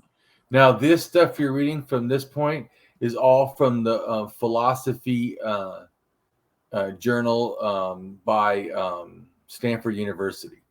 So as much as you want to read, you can, or people can go read it themselves. So I'm just saying, if you wanted to wrap it up, or if you were digging it, I can keep going, but I want to be respectful that you have the choice. People can either go read it themselves, which I think it's good stuff, but I already explained my stuff. Right. This is also super good stuff. Okay. And so you can read it if you want, and if not, then Well, we might as well go through a little bit of it. Go ahead. It's good stuff. Utopian communities and non-revolutionary anarchism. Many anarchists are revolutionaries who want change to be created through direct action. But given our preceding discussion of violence, disobedience, and the potential for success of revolutionary activity, the question arises about opting out of political life. The Epicureans and Cynics pointed in this direction. The history of anarchism is replete with efforts to construct anarchist communes that are independent and separated from the rest of state-centered political life.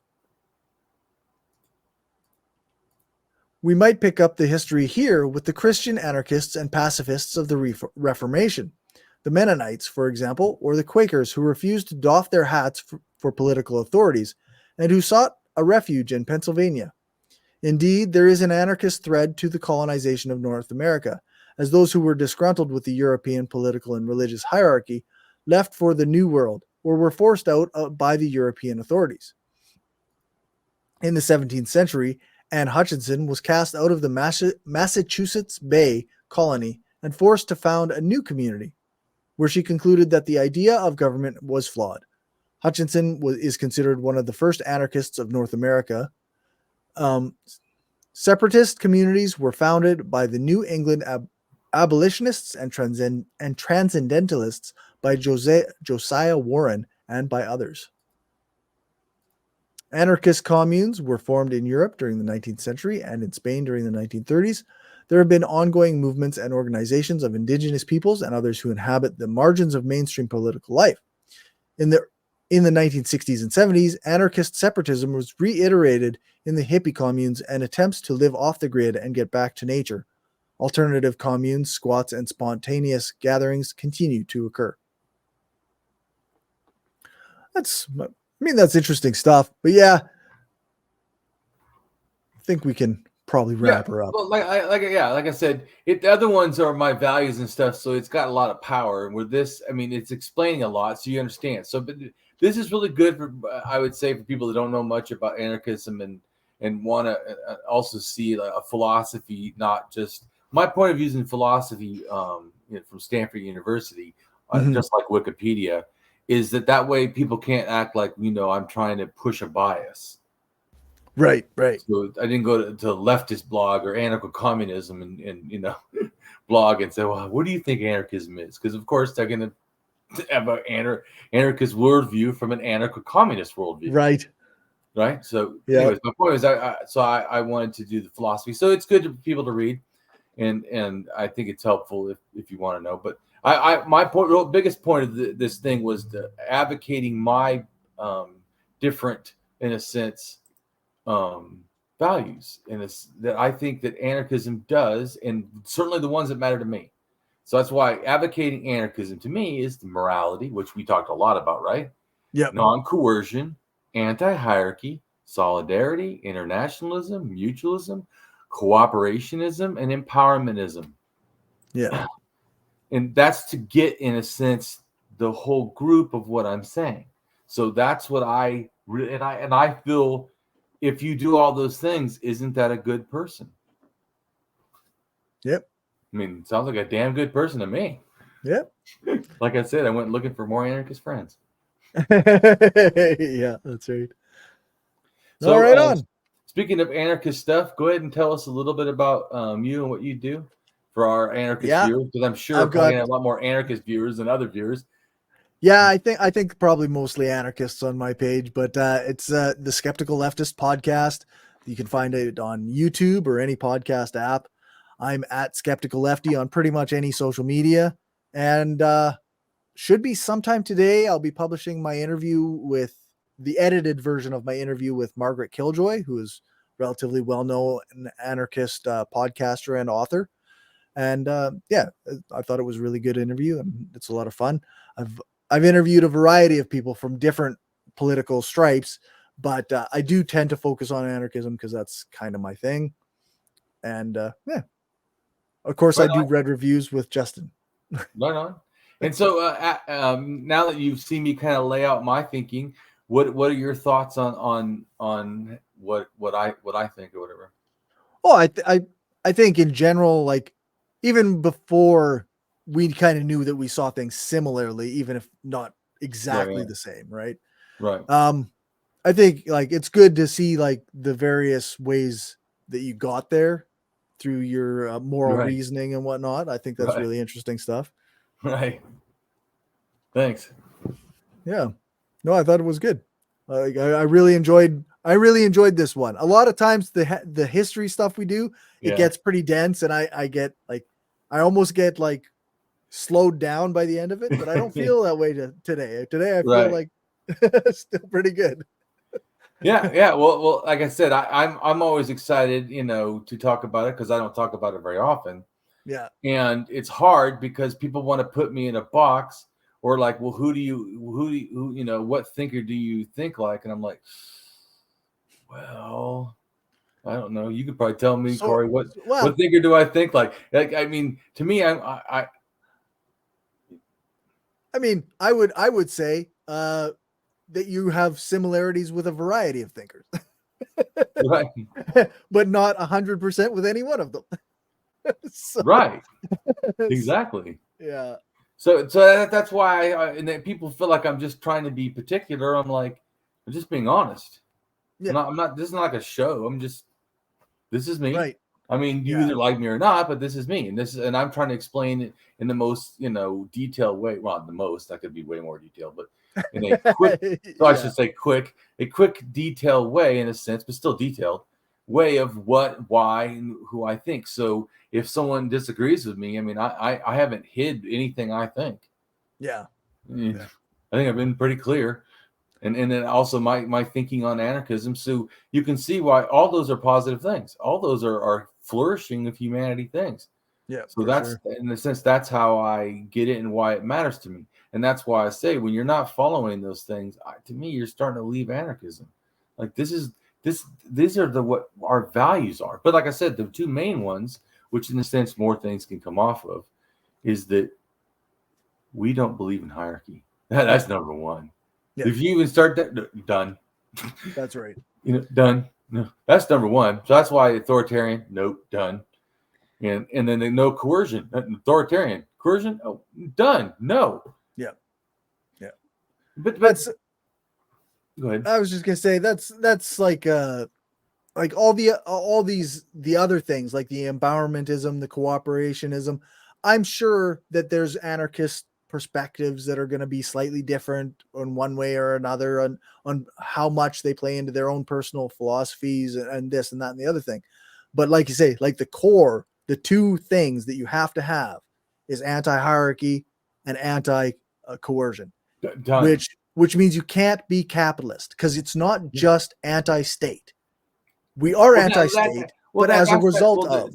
The result of. That's what I always try to know. It's a result of. Yeah. It's not like, the thing. Does good. I'm like, oh man, do I have some news for you? Yeah, that's right. Like, no. And I think that, like, in the sense that capitalist and caps, quote unquote, and caps are anti-state, they don't understand how, like, how wrong they are about anarchism. Like, they don't even understand the state. Like they go, yeah. Well, I'm anti-taxes. I'm like, literally, if taxes you mean that I help benefit my own society, that part, and if you mean taxes, that's actually not the part of other countries. Fuck no. So I mean, you really, once again, a nuanced position. I mean, but yeah. So they're just against anyone taking taxes, period. And I'm like, okay. And so then, you're just a simple, shallow thinker, yeah. but I'm to me, I do want a society with roads. I do want education, but I want it free. Yep. So and I want healthcare free. And to me, these are just things. I mean, It's like I said, how can someone see an anarchist and go, "Oh, what a threat to society"? What they really probably should say is we're utopians or something. Is more in their thinking. I don't think we are, but. That is what state socialists often will accuse us of is a utopianism. But I think it's I don't know. The evidence is pretty clear, in my opinion, that state socialists do not lead to communism, which is all of our goal, right? As socialists, right? But I'm saying, look at if you have those kind of goals where cooperation is your goal. Mm-hmm. Well, of course it would be. I'm non-aggression. Yeah. How else am I going to manipulate and motivate the world if I don't cooperate? If I say, hey, let's do it together. Yeah, that's right. And inspire others to do it. I mean, that's so, yeah, but that's not force. No. The one thing I keep mentioning this interview with Margaret Killjoy, but the one of the things I really enjoyed with this interview was that the way that she said, like, you cannot hold a gun to someone's head and say, now you're an anarchist. Yeah. You can hold a gun to someone's head and say, now you're a capitalist, or now you're a state socialist, right? Where, like, so, That's where I'm against holding guns to people's heads. So Yeah. Well, right. That goes back, like I said. Well, then you would behave in a certain way, and of course you would as an anarchist. And like I said, I just classify and clarify by saying anarcho-humanist, so people understand that's a big goal to me, or an anarcho-moralityist. How about that? Whatever, ethicist. I mean, but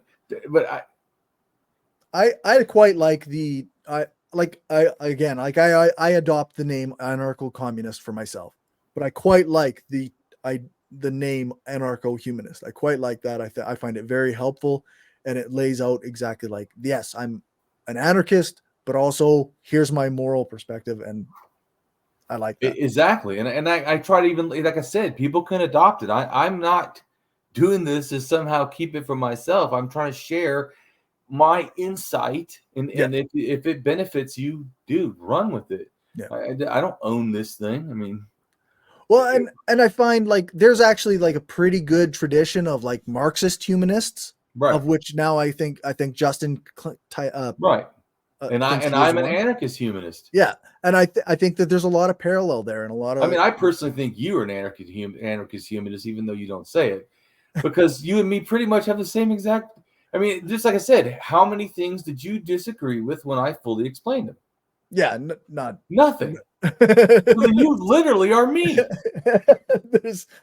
The only reason I guess I wouldn't say a humanist, I'm an anarcho-humanist, is not because I'm not a humanist, but because communism is my focus. Right? So, well, but also same thing. Like, I don't think it's exclusionary. Right. I'm also, like I told you, I'm also an anarcho-feminist. I told you, I'm already fine with saying I'm anarcho-communist, because I took a test and it said that, you and me also almost think totally alike. So it obviously something's going on, you know. Right. Well, just so people know they're watching or whatever, we don't like sit here and pass notes. I mean, unless he reads all my blogs and every word I say, which I doubt because he works. So no, I don't have time for that. Right. So, and I also, just like we did here, I also have a way more explanation beyond what's written. Yeah. You know, because I know how to contextualize it. It just, just like I don't like reading, I don't really like writing. Right. So writing fucking Gone with the Wind about our shit, which sometimes needs to be done, I guess, to explain it fully. I'd rather do a video. Yeah, for sure. Yeah, like you say, like I go with, I'm an anarcho-feminist. I identify with green anarchism. I identify with like all these. I identify with queer anarchism, especially because I'm intersex and genderqueer. Right. But I could probably would that be anyways, because I think that absolutely queers need to be fucking supported. Yep. So I probably would be that anyways. This is an ethical thing. So, but I mean, I happen to be, I feel part of it, but I think Cory could be anarcho queer because he doesn't have to personally be queer. It's like, are you personally a female to be feminist? Like, no, I'm not. So and at least to me, once again, I'm not claiming some, everybody 100% thinks like this, but to me, that would be consistent. That's all I'm saying. Yeah, and I think like if you're a person who's interested in anarchism, there are many different avenues to get influence from. Right. And all I say is, we as anarchists don't limit. We don't have to go, I only do the one way. Like, what? Seriously, you have a toolbox. Do you have just one fucking tool? Right. Seriously. Yeah. Exactly. Come on. And so I just find it to be ridiculous if people think that way. It's like, literally, okay, we have a bunch of strategies. Great. Because guess what? This world is a bunch of fucking problems. Yeah. Let's fucking throw all the good strategies. Like, what the fuck? Yeah. It just, Yep, absolutely. Solidarity with all the anarchist strategy. Yeah, well, except primitivists. Fuck them. Well, I told you once. I would nuance opinion, as long as it's not primitive terrorism, where they believe they're going to make all of us primitivists. Yeah, well, fuck that. But I'm totally down if you, like, say Cory wants to go out and just live in the wilderness. And get rid of phones and television and everything. I think that's a legitimate way to be. Wants to live off the land and never have to talk to people. Okay. I'm just making a comment. So I wouldn't say that I disagree with the terrorism, like, or trying to once again make the coerce us all world to be like primitivists. That is some bullshit. Same with green anarchism. Totally for it, not for that you're actually going to remove all technology so we can go back to a greener earth. Right. No.